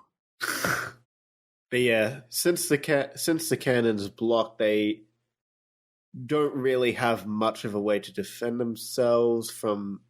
Well, they have their guns on the ship, but that's only going to last them so long. Right. So Susumu decides that they're going to have to warp somewhere, anywhere, which could have killed them, but fortunately it doesn't. And thanks to plot convenience. Yep. And they end up behind Iskandar, which looks like Earth, but in present day. From here, they discover that everything they were told about Iskandar, the story they were told, was a lie. Wow. Which we as the audience already knew. Well, no, this was established a little later. Because first they have to go down to the planets. No, they discover it while they're on the ship, because after they see that like the planet, the other side of the planet looks like Earth, they all talk together and realize that the capsule, there was nothing really on it outside of the directions and the engine schematics. So then they're like, maybe it was just a story. Maybe the captain made That's right. Up. Which this really does feel like it's supposed to be a surprise. But again, even though we were already shown it. Right. We were already told all of this. We knew all of this. Mm-hmm. This was all established an hour and a half ago. Mm-hmm. Hour and 45 minutes ago at this point. Yeah. So it's one of those things where it's like, okay, cool. You guys are finally up to date. Yeah. Don't linger on this. And they do linger on it for a little bit. Because they're like, oh, this is a waste of time. We're going to die out here. It's game over, man. It's game over. Game over. But this is where Susumu's like, we're going to go down to the planet and figure this out. We're not going to leave here empty-handed. We're going to go and gamble. There has to be a reason the aliens didn't either gave us the schematics or didn't, or if it was a trap, why didn't they wait for us to go down there first before attacking? Which, in all fairness, one of the crew members does give the idea of maybe it was to leave Earth defenseless. Mm-hmm. Which is a really cool idea, but it's wrong. But I think that would have been a really cool idea of like, oh wait, maybe if it was me, maybe I would have wrote, oh, so we've had the answer the whole time. They just tried to get us away from Earth, so we would have to go back to Earth, and like there would be a war, and we would have to go in and like try to save the world, and then we would, and we would, use our device and save the planet. I feel like that would be a little bit more of a narratively like interesting story to have, but I'm sure that's not even remotely close to the adaptation aspect, so I'm sure people would not have liked that. Mm-hmm. But yeah, essentially from here they deliberate and figure out a way to land on the planet and to go to the coordinates of Iskander, where the Iskander coordinates lead. And go ahead. No, you. I was just gonna say, so after they like go into the planet, so like they have to do a dive bomb like maneuver and blow up all the cannons that are around the entryway. Once they get down there, it again really feels like Independence Day to me, because it reminded me a lot of like when David and Will Smith's character go into the mothership and like fly around. Right. I mean, you can also kind of see the Avatar influence as well in like the design, especially with like all the neon blues. Right. Of the area. But yeah, so they go down and like drop down some transport ships and just, make their way to the coordinates while fighting off as many of the Gamera aliens as they can. Which some people are left behind to like fight, and some die here and whatnot, but they keep moving forward until they finally get to the point where the coordinates They even send off the analyzer robot. They do, and the analyzer robot dies, and it's not very heartfelt, and it's just kind of, oh, he's dead now. I didn't even realize he was a robot until this point. Right, they don't really establish that. I noticed in the credits, and in the credits there's kind of a montage of like all the characters, and there's a shot of the analyzer that seems to be from a scene earlier in the movie before this scene, but I don't remember him appearing at any point in the robot form before this scene. I didn't either, and I was kind of, when I was kind of like, oh, he's there. Okay, now he's a robot. Cool. Yeah. So looks like Alpha 5. Huh? So deleted scene shot in the credits? With Final War style. I guess. Hey. Yeah. So the robot dies. A bunch of them die. A lot of people just die. Yeah. It just happens suddenly, a lot of it.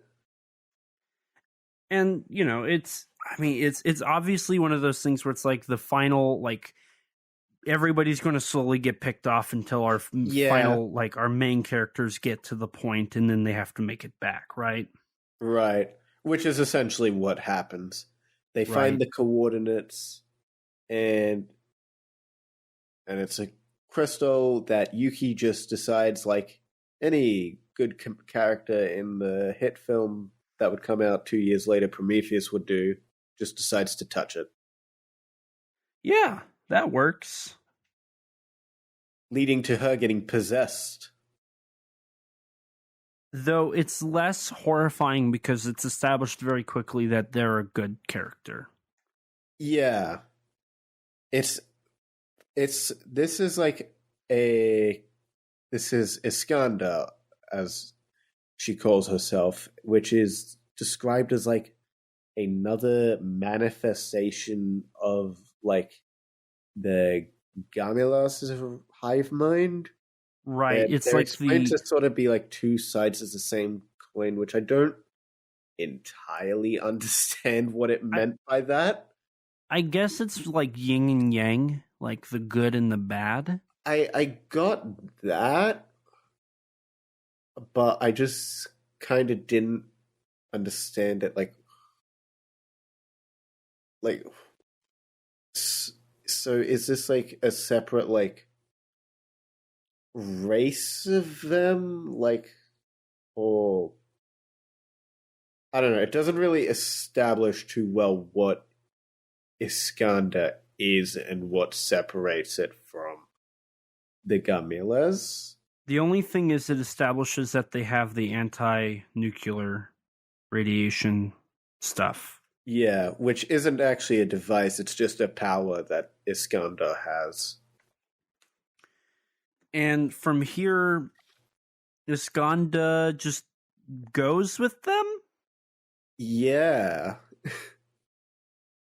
Like, not like, they unpossess Yuki. And they're just there? She's just with him, apparently. I'm very confused by that, to be honest. Yeah, same. I was pretty confused by it as well. So now the Iskanda is with them, the Force is with them, and they have to make it back. They got the King of the Monsters anti-nuclear Titan energy. Yeah. And so they, on their way back, they find the like main computer hive mind control thing. Yeah. Apparently. And so the two side characters that were with Yuki and Susumu, who were still alive, just sacrifice themselves to destroy that. Which would have been a good thing, except it does nothing. Well, it does destroy a lot, and it ends up like aggravating the aliens enough. Oh, like, great, we pissed them off. Yeah. That like, okay, here's the thing. They're like, oh, this is going to take them down, right? Mm-hmm. I mean, it destroyed like a good chunk of their population. Right, but they could have just shot those people and got on the battleship Yamato and scooted out of there fine. Like, to me, it's like, okay, so you have the hive mind. And again, very Independence Day, like, you got to blow up the hive mind.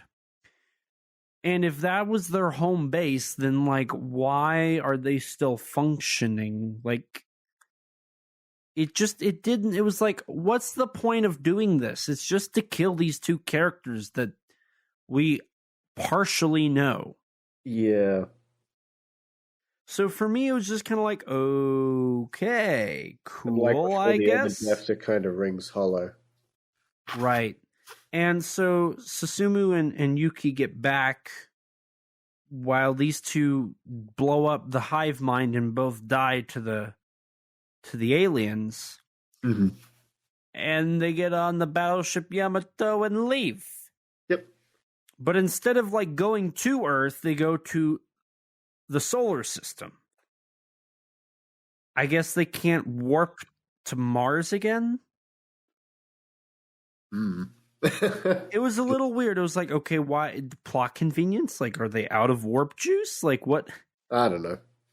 It's a little weird, but this is where the villains appear once again. Once again, you know, they're out of warp. And blowing up the hive mind does nothing. Their fleet still exists, and now they're just angry. Mm-hmm. And this is seemingly like the big mothership as well that's shown up. And the villain appears on the spaceship to basically say, now you've pissed us off, so now we're just going to kill everybody. Mm-hmm. And they're just going to blow up their own stuff and not really worry about terraforming Earth. They just want revenge? Yeah. So, like, are they just going to all die and everybody's dead? I guess. See, this is such a weird conclusion. So, the Battleship Yamato just basically gets pummeled, and all the side characters that did not go down to the planet die, except for the ones in the bridge. Mm-hmm. I think they say 13 people survive, I think is what the final number is. It's like 13 or 12. Yeah. Because the Scotty character, like, they go over the intercom and they're like, how are we holding up? And he literally basically says, she's still fighting, Captain, and then just dies. And it's like, okay, well, that's the Scotty line. Yeah. And then he's dead. Mm-hmm. Cool. The captain also died. The captain died, that's right. He saw Earth and he got to him. That's what happened. Yeah, I know. Everybody's dead besides 13 people on this. And they even say, like, get all the injured people on. And I guess there's only 13 total. And that's minus. So on the lifeboat, you have the doctor, the navigational officer, and Yuki. So there's only like 9 or 10 people that survived besides those 3. Mm-hmm. So it's like, who's on there? Like, what? Mm-hmm. But during this final battle, they can't use the major weapon, right? Because it's blocked. Yeah, unless they want to destroy the ship with it. Right. And during this whole scene, like, they fight back, but they're also getting pummeled, and they have, like, the alien spaceships. And honestly, the CGI in this final fight is remarkable. Mm-hmm. I thought the CGI during the whole final fight looked great. The scale was there. It was a very nice final fight. I think most of their time probably went to this. And I do think this was a very nice, setup. You do have the stereotype of, like, your main character saying, I'm going to stay here and make sure the ship blows up, and I'll see you guys on the other side. Mm-hmm. Similar to War in Space, actually. Actually, yeah, because they both used their grand weapon to blow up the spaceship. Right. And it was the captain who did it in both. Right. Or in this case, acting captain. Acting captain, right. This is where, Yuki's like, I don't want to leave you. And he's like, well, I don't want you dying. You're the reason that I'm here. Yeah. And they all get on the lifeboat, and she's knocked out because Which she was funny. Stunned. It was funny. She was stunned and put on the lifeboat. And he's on the ship, like, piloting it to its death. Mm-hmm. While everybody's on the lifeboat, they watch as the battleship Yamato collides with the alien mothership and uses its grand weapon and blows and during up. This, he sees, like, a vision of, like, a few of the people that died earlier in the film, which made me think of Gundam in, like, a sort of, like, new type moment where, like, it's kind of this thing that happens in Gundam where sometimes you'll see, like, a vision of a character who's died if they're, like, a type of being called a new type, which is like an evolved human. So okay. I kind of wonder if the original Yamato inspired that in Gundam. Huh. Interesting. It could have been. So, following this, we get another time jump. Mm-hmm. Yes. To Earth being green with Yuki. And she has her child. Which... When did that happen? Yeah, that was something I was going to say. Is it meant to be Susumu's? Like, I'm not like one to like judge, but like I don't think they had time to engage in. Even if they did, the movie did not establish that. Nope, not at all. So, yeah, I was like, okay, I guess this somehow happened. Cool. Mm-hmm. And then we get the end credits, which shows With montages. With a song titled Love Lives from Steven Tyler, of all people. Yes, he wrote and performed it, and Steven Tyler's the main singer for Aerosmith, anybody who doesn't know. I was surprised to hear this because I'm like, this song sounds like something you'd hear from like Armageddon. And then I looked it up and I realized it was from the guy from like the singer of Aerosmith, and I'm like, what? Yeah, and it's got a similar flow to an Aerosmith song, to be honest. It does have that flow, I noticed. Yeah. I was like, oh, that sounds like on like track for him. Yeah. So with that we get, the credits, and then it's over. Mm-hmm. There's like one other shot of like the Earth.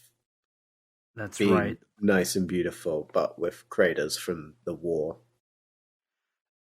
And with also, that, good luck it's to humanity rebuilding everything.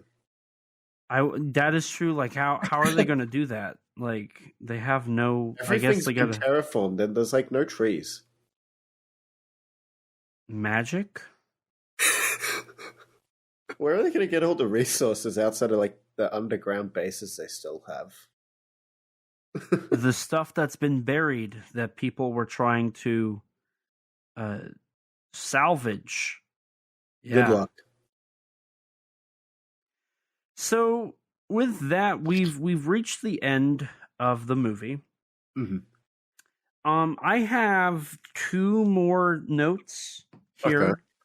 Okay. The first one was up until Space Battleship Yamato, Yamazaki had shot all of his movies on film. Mm-hmm. And Space Battleship Yamato was the first time Yamazaki used digital. Now, it wasn't all shot on digital. It was mostly shot on film, but there were certain scenes that had to be shot on digital because of the CGI. Right, yeah. Which I thought was interesting. And then Yamazaki also encouraged the actors to not watch the original show because he wanted them to give original performances that weren't like derivative of the original show. I mean, Takia Kimura, that was kind of impossible with him because he was already, like, he grew up with Space Battleship Yamato. Right, but for the people who hadn't watched it... He even apparently played Susumu, like a parody version of Susumu, prior to being cast in this film. Right. And there were two voice actors in this that also were in the original show. The one who voiced the Analyzer and Deadzilla. Yeah. Both were in the original show. And also apparently the narrator, I think, was in the original. And possibly the voice of Iskandar may have also voiced her equivalent character in the anime. Yes. I have all those notes here. So whenever we're done and go to that, I will talk about that more. So yeah, that's all of my Yamato. Yeah, a little more negative than normal for a Yamazaki episode. So Rex, do you have any final production notes or notes on the film that you want to talk about? Not particularly, no. Okay. So if you're okay with it, I'm going to go ahead and transition into the crew and cast. Feel free. And then we'll wrap up with our typical Yamazaki month stuff.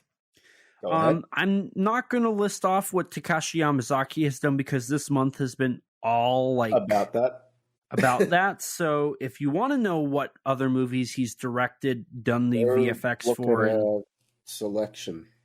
Right. The screenplay was done by Sato Shimako, as mentioned. She married Takashi Yamazaki in 2012. She worked on Echo Echo Azarak, Wizard of Darkness. She did the story and directed that film. She also did the screenplay and directed the sequel, Echo Echo Azarak 2, Birth of the Wizard. She worked on the Idol, Norman England's film, along with Takashi Yamazaki. They both worked on that, and apparently that's where they met, but I also read somewhere else that they met in school. I believe they also both momentarily met each other on Parasite Eve, and then she directed K20, The Fiend of 20 Faces. You had Nobuhiro Azuma, the producer who worked on Ichi and Retribution. Chikahiro Ando, another producer who worked on the Always trilogy, Parasite Eve, Juvenile, Returner, K20, The Fiend of 20 Faces. Executive producer Shuji Abe, who worked on K20, The Fiend with 20 Faces, the Always Sunset on 3rd Street trilogy, containing, and I haven't listed off the titles, so I'll list them off here. Always Sunset on 3rd Street, Always Sunset on 3rd Street 2, and Always Sunset on 3rd Street 64. Juvenile, Returner, Parasite Eve, The Eternal Zero, A Man Called Pirates, The Great War of Archimedes, Dragon Quest, Your Story, and Lupin III the First. And then you had Naoki Sato, the composer of the Always trilogy, K20, The Eternal Zero, Stand By Me, Doraemon, Part 1 and Part 2, Parasite Part 1 and Part 2, Assassination Classroom and Assassination Classroom Graduation, A Man Called Pirate, The Great War of Archimedes, Dragon Quest, Your Story, and Ghost Book. And going on to the cast and crew, Takayuya Kimura, Kimura, who played Susumi Kodai, was also in Blade of the Immortal. Yes, playing Manji in that movie. Masaya Kuroki,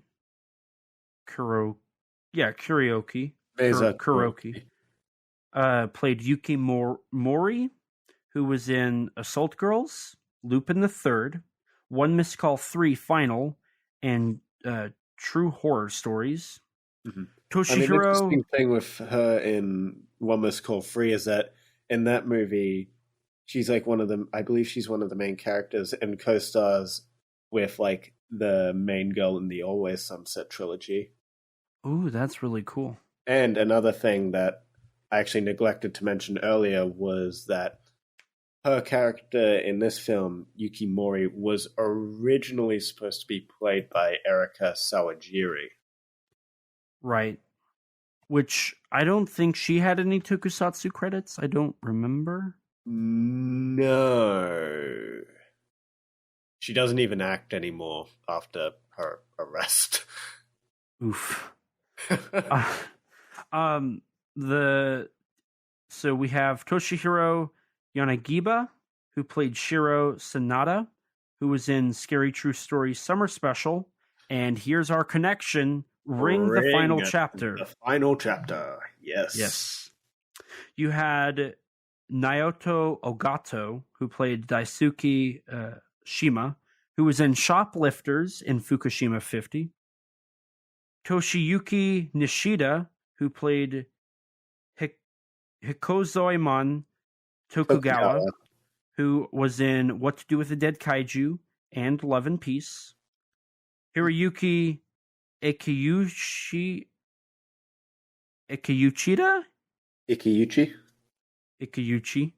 who played Hajime Saito, who was in Space Travelers, Sadako DX. Oh, he was that guy. He was Gunkyu, War Pigeon, and Love Death. You also had Toshihiro Yashiba, who played Yasuo Nabuo, that was in also What to Do with the Dead Kaiju. Kazuki Namioka, who played Sabaru Kato, that was in L Change the World, Hell Driver, Zebraman 2 Attack on Zebra City, Why Don't You Play in Hell, Lion Maru G, Kamen Rider Den-O, Kamen Rider Gaim, plus the specials, Love and Yes. Peace, in a tokusatsu show called Genseiken Justeries. Oh, Justerizers. Justerizers, yep. Mm-hmm. Yeah. I mean, I noticed that his character's group in this film, like pretty much all of those actors, like the Black Tiger Squad, all of them had been in some sort of Kamen Rider media. I love that. Here's the one that you loved, I think. No, maybe. Takumi Saito.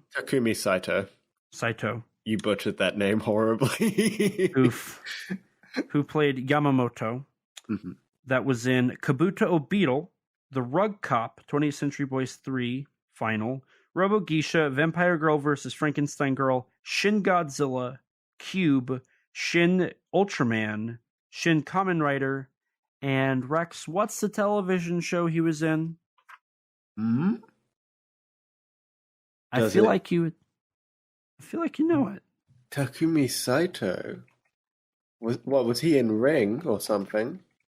Oh no, he was in Garo. That's right. Yeah. That's right. You told me about that once.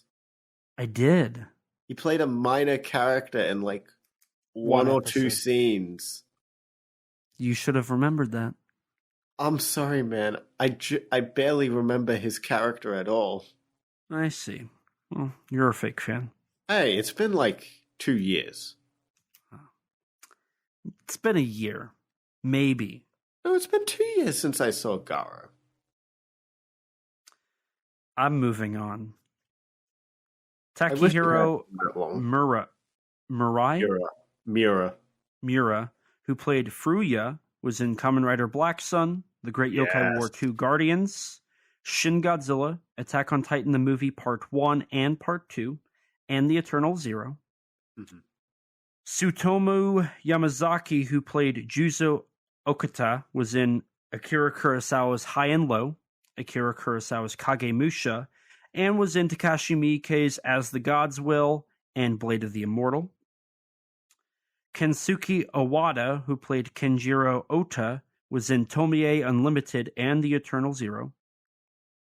Miyu Sawai, who played Hagishida, was in Kamen Rider Wizard, Kamen Rider Amazons, Kamen Rider X-Aid. Kishiryu Sentai Ryu Soldier, Kamen Rider W, Kamen Rider Decade movie special. Did voice work for GR Giant Robo, the OVA, and was in Scary True Stories special. Shinichi Susumi, who played Maruo Kodai, was in One Missed Call, the Always Sunset on Third Street trilogy, Why Don't You Play in Hell? My man. Fueled The Man They Call Pirate, Gintama 2, and the miniseries, and Super Salaryman Seini Shi, which is a television show about a superhero that's a salaryman. Mm-hmm. Isao Hashizumi, who played Hikaru Todo, was in The Eternal Zero and The Great War of Archimedes. Mm-hmm. Kenichi Ogatu was the voice actor for Analyzer, that was in Space Battleship Yamato, the original anime, the X-Bomber show, the anime, the Japanese dub, and did various mecha shows like Mazinger and whatnot. Yes. And then you had Masayoto Ibu, who was Dessler, the voice actor, who was in Sukiban Deka, the 1987 show, mm-hmm. Godzilla vs. Megaguirus, On Miyuji 2, Azumi, and Godzilla Final Wars. Yes. As the Exilian general that gets killed. Rest in peace. Azumi 2, Death or Love, Goemon, the Star Ultraman. He played Jonius in the Star Ultraman. Did you know that? Oh, fancy that. And then he was Dessler in Space Battleship Yamato, the original show. Yeah. I don't have these written down, but the narrator also did some narration for Kamen Rider 71, if I remember correctly. Yeah, there was one other actor there were two other actors in this that had I think it's the voice of Iskander was Yes. in like one episode of Kamen Rider. Yes. And there's one other actor who might have been in it too, but I don't remember. And that's all I have for the cast and crew. Mm-hmm. I mean, I read somewhere that apparently Kazuki Kitamura and like Kenta Suga and like Yoji Tanaka, whom are in various other Yamazaki films, may have had some small role in here somewhere, but I didn't see them in the film, so I don't know if that's actually true. Right. So with that, we've kind of hit the end of this. I did notice I forgot to mention one thing about the movie, and that's I wish we could have seen the crew land on Earth and like have that reaction. Mm-hmm. But then again, I guess this movie is no longer like the movie is firmly established that it's going to be Susuma's point of view, even though it's been jumping around like crazy, and we see his kid. Yeah. So, I don't know. This movie is a narrative mess. Yeah, it's definitely like the messiest of Yamazaki's films, I'd say. Right. So with that, we just have a handful of things left we got to do. And that's just basically covering all of the other stuff we've talked about. Mm-hmm. So first, why don't we do our ranking of the movies, and then we're going to bring up how this makes us excited for Godzilla -1 or how this concerns us for Godzilla -1. And then we'll just wrap it up. So, Rex, why don't you start us off with your ranking? Okay. Do you want my full Yamazaki ranking or just my ranking of the full? Let's start with the bottom. What goes at the bottom? No, but like, do you want my full ranking? Oh, we're gonna do that after. We'll do the ones we've covered, and then I want you to include, because you've also seen. Wouldn't it make more sense to do yours first then? No, well, what we're gonna start with both of our bottoms and go up, right. Okay. and then we're gonna switch to you giving your full opinion with the two Always Sunset movies. Oh wait, yep. Kind of like what we did last time. So at number 4, I'd say I'm gonna have to put Space Battleship Yamato. Right. Same here. Go ahead and give your reasoning. I just think it's kind of just the messiest script of the movie, and yeah, I don't think it's a fun movie. I think it's a good movie overall. I just don't think anything here is as strong as Yamazaki's previous films. It doesn't have the fun characters that Returner had. I don't think anyone here is like bad. I just don't think they're as enjoyable to watch as the characters in Returner. And I think the script and overall direction in Parasite, in the Parasite duology, is overall stronger. The one thing this film, I guess, has is that there's more, compared to the Parasite duology, there's more visual spectacle going on. It's a bit more action-packed than, say, the first Parasite, which took its time a bit more. But at the same time, I kind of prefer a movie to take its time with things and have like proper pacing rather than just be like leading on to each action sequence. Right. Whereas I felt like I wasn't, maybe it's just because I'm not a huge fan of like space action.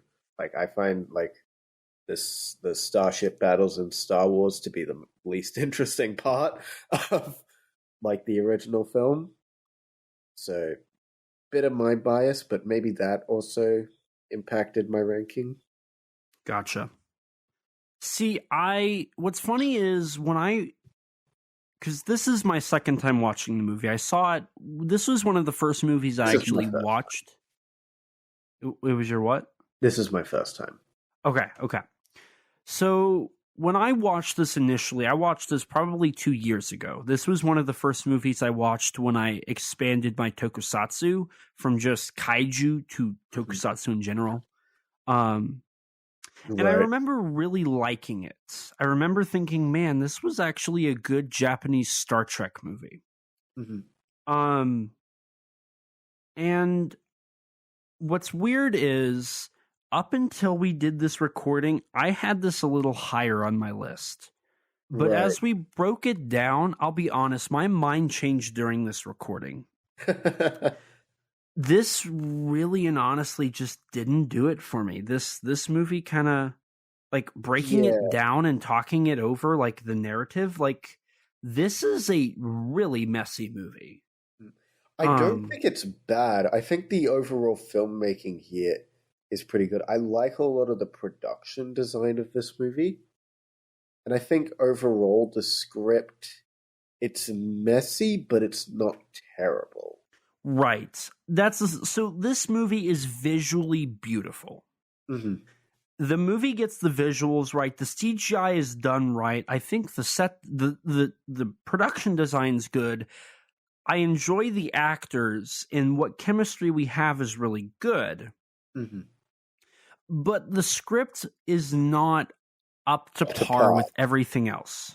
Yeah, exactly. And that's my biggest problem, is the script just does not... It's very obvious Yamazaki did not write this.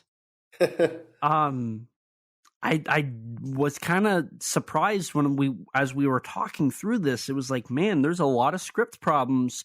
Oh, wait a minute. This isn't a Yamazaki script. Like, I was kind of surprised that it was that obvious. Yeah. This is a great example of, like, a director that does best when he has his own scripts that he does. Which that I've learned something about Yamazaki because of this. And there's a lot this script has to be desired. And beyond that, my typical complaint of the time just kind of jumps around. Those two things are really my biggest complaints. But the story and the script is what really knocks this movie down to this bottom. It just doesn't. The other three movies have way more interesting stories, and I think the story itself, like the actual like premise of the story and what's going on, is interesting. I just don't think the script tells it in the most interesting way. Yes. The script is bloated with a lot of nothing and has a narrative. It's not focused enough, I think. Yes. It kind of suffers from the King of the Monster syndrome, where it's jumping around and trying to cover so much in what time it has that it falls short. Not to the extent of King of the Monsters. Like, I'm not going to say that, but this movie does suffer from that. It's not as bad as Godzilla versus Kong, but that's bottom of the barrel. That's bottom of the barrel, and I kind of had to shoehorn that in here because I have not complained about it yet. I know, right? I was wondering when that was going to happen. Yeah, I had to complain, and we've already had our Ring connection, and we had the Shin Ultraman connection, so we're good.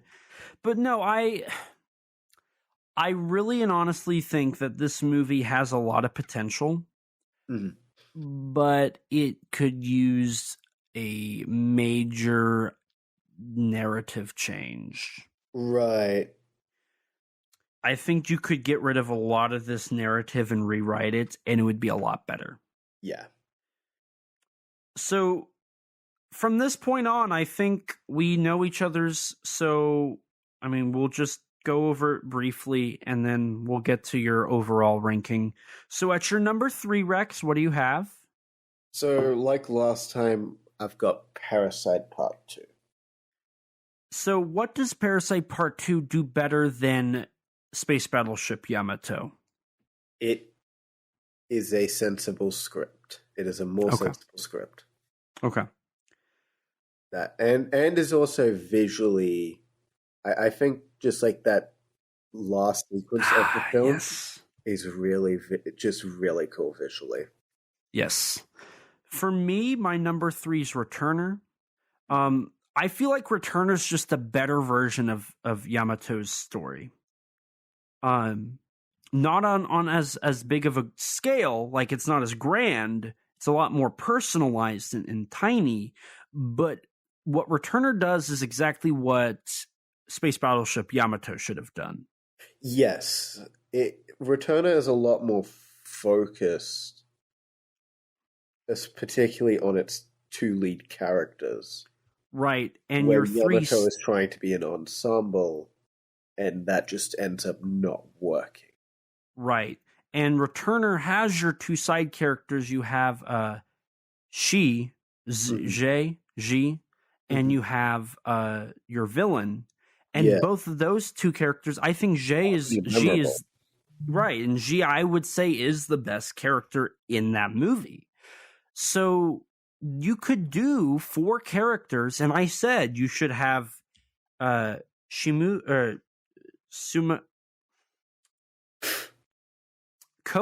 You should have Kodai, Yuki, Sanada, and I guess you could throw Okta in there. And there's your 4 main characters. I would switch out Sanada for Shima, but otherwise I agree. Oh, that's right, because Shima's the better, the navigational officer. Yeah. I agree, actually. I would adjust that and do that. And there you've got your 4 your 4 main characters, and then you've got those side characters that are kind of there, but they're not. It's obvious Battleship Yamato is trying to be like Star Trek. And that would work if those characters were pre-established, right? Mm-hmm. Maybe if I watched the anime, I would be able to understand and know these characters better. So maybe that's a problem on my end. But I feel like Star Trek did a better job at that ensemble because it didn't focus on all of these different characters. Mm-hmm. And I just think Returner, it's an original version of this script, and I think it does do better. Something we talked about pre-cast, Rex, was how Returner's actually Yamazaki's only original movie. Yeah, as far as we can tell, at least. Because Juvenile was based off of Doraemon. He did 2 Doraemon movies. The Always Sunset trilogy is based on a manga. The Ballad movie is based off of a Shinchan story. Godzilla -1's a Godzilla sequel. Ghost Book is based off of a manga, correct? Yeah, I believe so. A Man Called Pirate and Great War of Archimedes and Eternal Zero are all based off of books. Dragon Quest: Your Story and Lupin the First are adaptations of anime. Is that all? And then Destiny, I think Destiny might be original. Mm-hmm. And then, of course, Battleship Yamato is a live action anime adaptation. And so is both Parasites. Yes. And with that, like manga, right. So yeah, this Returner was Yamazaki's only original movie that we know. Mm-hmm. Which is kind of interesting. But like I said, I just mentioned in that conversation, that film is still rather derivative of other films. Right. And you could argue Matrix. Right. So I guess that begs the question, is Yamazaki a good director that requires other people's ideas to execute good direction? Or is he a good creator, just not original? I don't know. From what we've seen, it seems he wears his inspirations on his sleeves. That was made very clear with like Returner, and from what you've told me about like Juvenile being apparently based on Doraemon, pretty much so close to Doraemon that he asked the creators for like permission as, hey, is this okay if I make this? It sounds like he definitely wears his inspirations on his sleeves, but I don't think that's necessarily a bad thing given the quality of his scripts generally. Mm-hmm. So, yeah. And if anybody can correct me on Destiny, the Tale of Kakamura, please let us know. Yes, I'd be genuinely curious if that's an adaptation of a manga or an anime or a remake, or if that's like an original story. I couldn't locate any info. But yeah, I would put Returner at number 3. Mm-hmm. And then your number 2, Rex, is Returner. And why is Returner better than Battleship Yamato and Parasite 2? It's just fun. I really like Takashi Kaneshiro and Suzuki's I like their dynamic, and Mizuguchi is a really fun villain as well. I think he's probably the most memorable villain out of all of Yamazaki's films we've seen. I would agree. I would agree with that. I think he is the most memorable villain. Because like Goki, was it from Parasite? Goki or Geki? He's fine. He's just not as good, and the Deadzilla in Yamato is underdeveloped, frankly. Right. Deadzilla's underdeveloped, and it's Goto. Goto, that's it. Goto. Yes. Right. Goto's the villain of the second one. A is the villain of the first one, I guess. The first one doesn't really have an exact villain. Right, yeah. So yeah, I would agree with that. I would agree that the villain from Returner is his most memorable villain from what we've covered. Mm-hmm. For my number 2, I would put Parasite Part 2. Mm-hmm. You already mentioned the visuals. The visuals for that final fight beat anything in Battleship Yamato. Right. And I just like that whole scene right there just sells it for me. And that's a little more memorable. I said this in the last recording. Returner's fun, but there's not really a scene that's memorable. There's not like that standout scene of like, oh, this is amazing. Sure. I'll agree with you there. Whereas Parasite Part 2 has that in that final fight. And the visuals there and the CGI is amazing.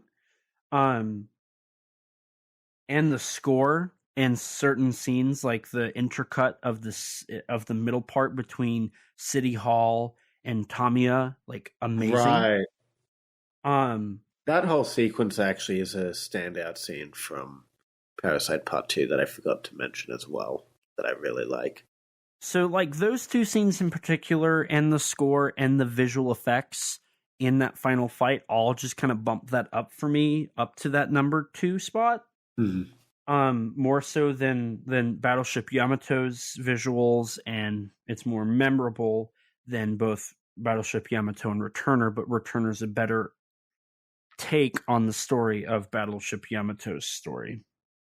And for our number 1s, Parasite Part 1. Honestly, like Parasite Part 1 is a perfect story. It's just a strong script. Yes. It's a strong script. It's a well-directed film. It's just really solid all around. The VFX are solid. The only complaint I can think of is some of the animation's a little choppy, and the time frame, the time problem of all of Yamazaki's films are there. Right. So before we get into the Godzilla -1 section, Rex, you've also seen Always Sunset on 3rd Street and Always Sunset on 3rd Street 2. So, briefly, can you rank these four that we've just talked about with those two as well? Of course. So, the first Always Sunset film, I think I would put that probably... I think I'll just put it... I want to say just above Returner, I think. So that would be at your number 3 spot? Number 2? Yeah, currently number 2. Okay. I just... It's not my typical cup of tea, but it's a really funny and sweet film. It's a bit too long for my liking, which is why it's not number 1 or anything. But it establishes like all of our characters are pretty well developed and likable, funny, and it gets you invested in all the characters, which really pays off in Always Sunset 2, which goes straight to number 1. Okay. That film goes straight to number 1, even just ignoring that Godzilla scene at the beginning. That I love Always Sunset 2. That is Yamazaki's best film by far. Emotional roller coaster of a movie, honestly. Okay. It does have the issue of being too long, which is like the one consistent issue in like a few of Yamazaki's films I've noticed, is that I feel like Yamato's too long. Both Always Sunset films are a little too long. I think it was Parasite Part 2 I thought was a bit too long. Yes, the opening's a little slow. Mm-hmm. But like otherwise, I love Always Sunset 2. It's genuinely a brilliant film that, two massive emotional gut punches and then one of the most satisfying endings. Okay, interesting. So, with that, we're concluding Yamazaki month. And the one thing, we did this in celebration and in preparation for Godzilla -1. Yes. Now, from Space Battleship Yamato, what are you excited for in terms of Godzilla -1? Like, what hope does this film give you? And then is there any concerns you have for the film now after watching Battleship Yamato? Well, this film definitely made me realize how seemingly important it is that Yamazaki is writing the script. And it makes me very thankful that we know for a fact that Yamazaki has written the script for -1. Right. And that's my biggest takeaway from this, I think. That was what I was going to say as well, is what this movie has taught me is Yamazaki needs to write his own films. And he's writing -1, which just gives me all the more hope. And Battleship Yamato proved to me that he can do scale right. Yes, that is actually a really good point as well. So Always Sunset 2 also kind of proved that. True. But in terms of what we've seen, like this just screams like he can do large. And we've already seen that in the trailer. I believe I even highlighted in our bonus how when he's walking, the ground is popping up. Yeah. Like that's a very nice detail to see. And I, for one, think that we've already seen that he can do scale in the trailer, and just seeing how he made Space Battleship Yamato this huge, huge thing, and it felt huge. I feel like we're going to see that too with Godzilla -1. Granted, Godzilla's going to be like 50 meters tall, but that's still big enough to have that scale, which is great. And I mean, this is set in like post-war Japan, so the buildings aren't exactly going to be 100 meters tall. Correct.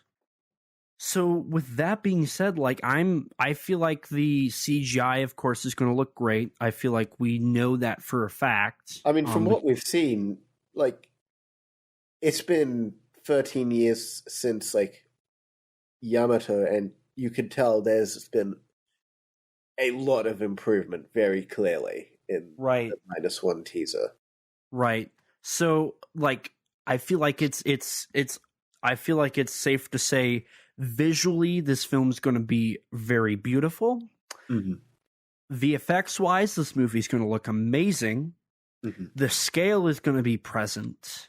The story is going to be very solid. Mm-hmm. And we are going to have... There's going to be a love plot. There's going to be a love plot. Because that is something commonly found in all of Yamazaki's films. Mm-hmm. And there's going to be a sacrifice. Somebody's going to make a sacrifice, because in Returner, it was what's her name? Millie. It was Millie who sacrificed, staying with our main character to go back to her. I mean, she didn't really have a choice in that, to be fair. True. But then she came back to that time period to save him. Mm-hmm. You saw in Space Battleship Yamato, Susumu sacrifices himself in the end. Mm-hmm. In Although Parasite, that is derived from the farewell to Space Battleship Yamato's ending, to be fair. Right. In Parasite Part 1, your main character, Shinichi, kind of sacrificed revealing himself to his girlfriend towards the end there. Like revealing his secret that he was hiding, right? Mm-hmm. And then... Much, but sure. and then in Parasite Part 2, Migi tries sacrificing himself. Or I guess does, really, fully, since the ending. So clearly, I feel like there's going to be a romance plot, and there's going to have to be like this moral debate, this dilemma, this sacrifice that somebody's going to have to give. The romance plot is basically a definite when you consider, like, literally every film I've seen from Yamazaki, bar Returner, has a romance element, a very pronounced. Well, one. even then, Returner does have that, like, brotherly sister love. Yeah. So it's going to be obvious that the main character is going to have a relationship that directly ties into their motives. Mm-hmm. Sure. So, I mean, honestly, I'm really happy we've done this, because now I feel like I have a better understanding of what this means when it comes to a Yamazaki Godzilla movie. Right. And there is still one Yamazaki film we haven't talked about. Granted, it's not Kaiju. Well, right, but at least available in the States. Like from our list of like what we can and can't cover, there is still one movie we haven't talked about. And I haven't seen it yet, which is The Great War of Archimedes. I'm curious to see. I see. So unfortunately, that one's not kaiju and it's not tokusatsu. So technically speaking, it wouldn't be covered on our main episode. So right. I mean, maybe we'll cover it. We'll see. But one thing's for certain, I'm gonna watch that before -1 comes out, so we can at least I can have a better idea. Need to watch Always Sunset Free. Yeah, you need to watch that. I'd love to watch Ghost Book. Yeah, since that was his most recent one before -1, and that's kind of. I'd also like to see Juvenile too. Likewise. I guess I could watch Stand By Me Doraemon if I found a way to use Netflix. And Stand By Me Doraemon 2. Right. So maybe. We'll see. But no, this is given, like, this was an eye-opener for me, to be honest. Oh, yeah. And I can't wait to see what -1 gives us now, because this gives us a lot, truth be told. There's a lot from this. And I think this has made me more excited. Oh yeah, I fully agree. I mean, the fact of the matter is, and part of like the reason I watched the Always Sunset trilogy was partially in preparation for this month, because I'm like, hey, we're doing this, I may as well watch those movies while I'm at it, and that led me to experiencing a really great drama film that has kind of led me into watching a bunch more drama films. So, I mean, with that, like, if anybody who's listening has not watched the films we've covered, go watch them. Yes. Even though we did complain a lot about this film, It's still a good movie. It's still a good movie, and I think, honestly, I said this, we did the Kaiju Conversation live episode for August recently. It's a live stream. And I told Michael, my guest, I said, Michael, I would say go watch every Yamazaki film that's available stateside. Mm-hmm. Returner, Space Battleship Yamato, Parasite Part 1, Parasite Part 2. I can't recommend the Great War of Archimedes, but I feel like it's written and directed in VFX by Yamazaki, so I feel like no matter what, it's going to be a solid film. I think every Godzilla fan should watch these. And I'm not to toot my own horn, but honestly, I feel like listening to these episodes, you can kind of, I feel like you can pick up a bit of what Yamazaki does. I feel like we've broken these down pretty well. One thing I didn't mention that I'm a little like, that kind of is, it's a little red flag for Godzilla -1. I think it's going to kind of time jump a little bit too much. I think it's going to be quite literally every movie that we've covered, I've said, oh, this has a time jumping issue where it doesn't establish the time. I mean, I think you'll probably have more of an issue with it than I will. So right. But even then, like, that's happened in all of these. And that's not like, I'm going to complain about it more, but that's still not an issue for me. It's not a huge issue. Complaint. It is. And it all it does is it kind of like throws me off a bit. It doesn't ruin anything. It just kind of throws me off where I'm kind of like, okay, what's going on? Why are we here? Mm-hmm. How long have we been here? So, yeah, I mean, that I feel like that's all but guaranteed to be a problem. Right. But I'm fine with that. I'm honestly fine with that. If that is the one problem that this movie's going to give me, that's better than everything we've had in the last almost 20 years. So no matter what, I'm not going to be upset by this. Mm-hmm. And I can't wait to see this film now, knowing what I know now. Mm-hmm. Yeah, I'm pretty much all in agreement there. I'm really excited for -1. And this month has honestly just made me more excited for it. Likewise. So I guess it's good that we ended up doing this. Yeah. Well, this has ended up being the longest Yamazaki episode.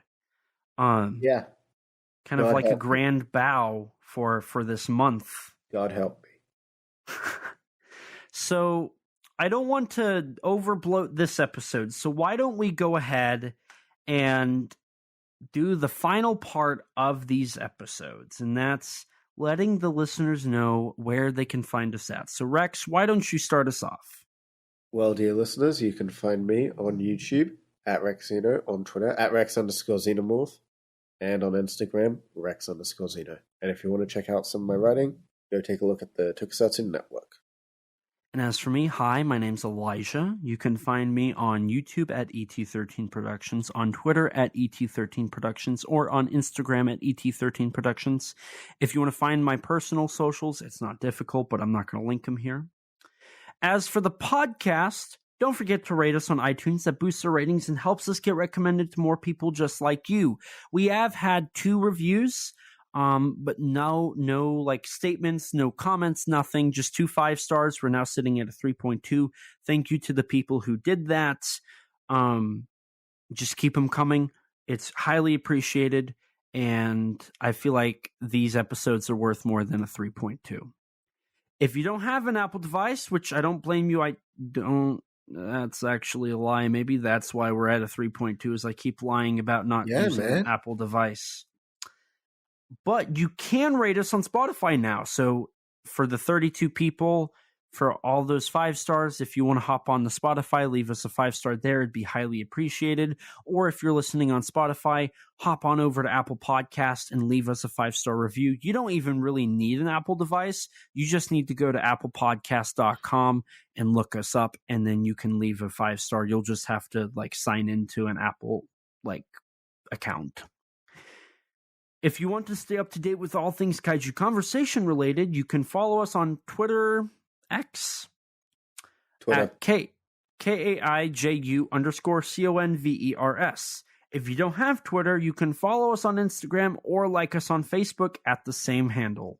If you're like me before podcasting and you don't have any social media, lucky you, you can email us at kaijuconversation@gmail.com, all lowercase, all one word, you know the drill. And as always, we'll read your reviews on air for everyone to hear. We also have a Teespring store. Eventually, we'll have original artwork on there. But until then, you can sport our awesome logo on a t-shirt or maybe even a coffee mug. If you'd like to chat with us, check out our Discord server full of others that have similar interests to you. Recently, there was a conversation in the chat room about the director of the new Blazar episode. So it's a great community full of great people, a lot of great conversations. Don't forget to subscribe to our YouTube channel and hit the bell so you can be notified anytime we upload a video. We sometimes post exclusive to the channel, like bloopers for episodes or minisodes talking about news or other subjects.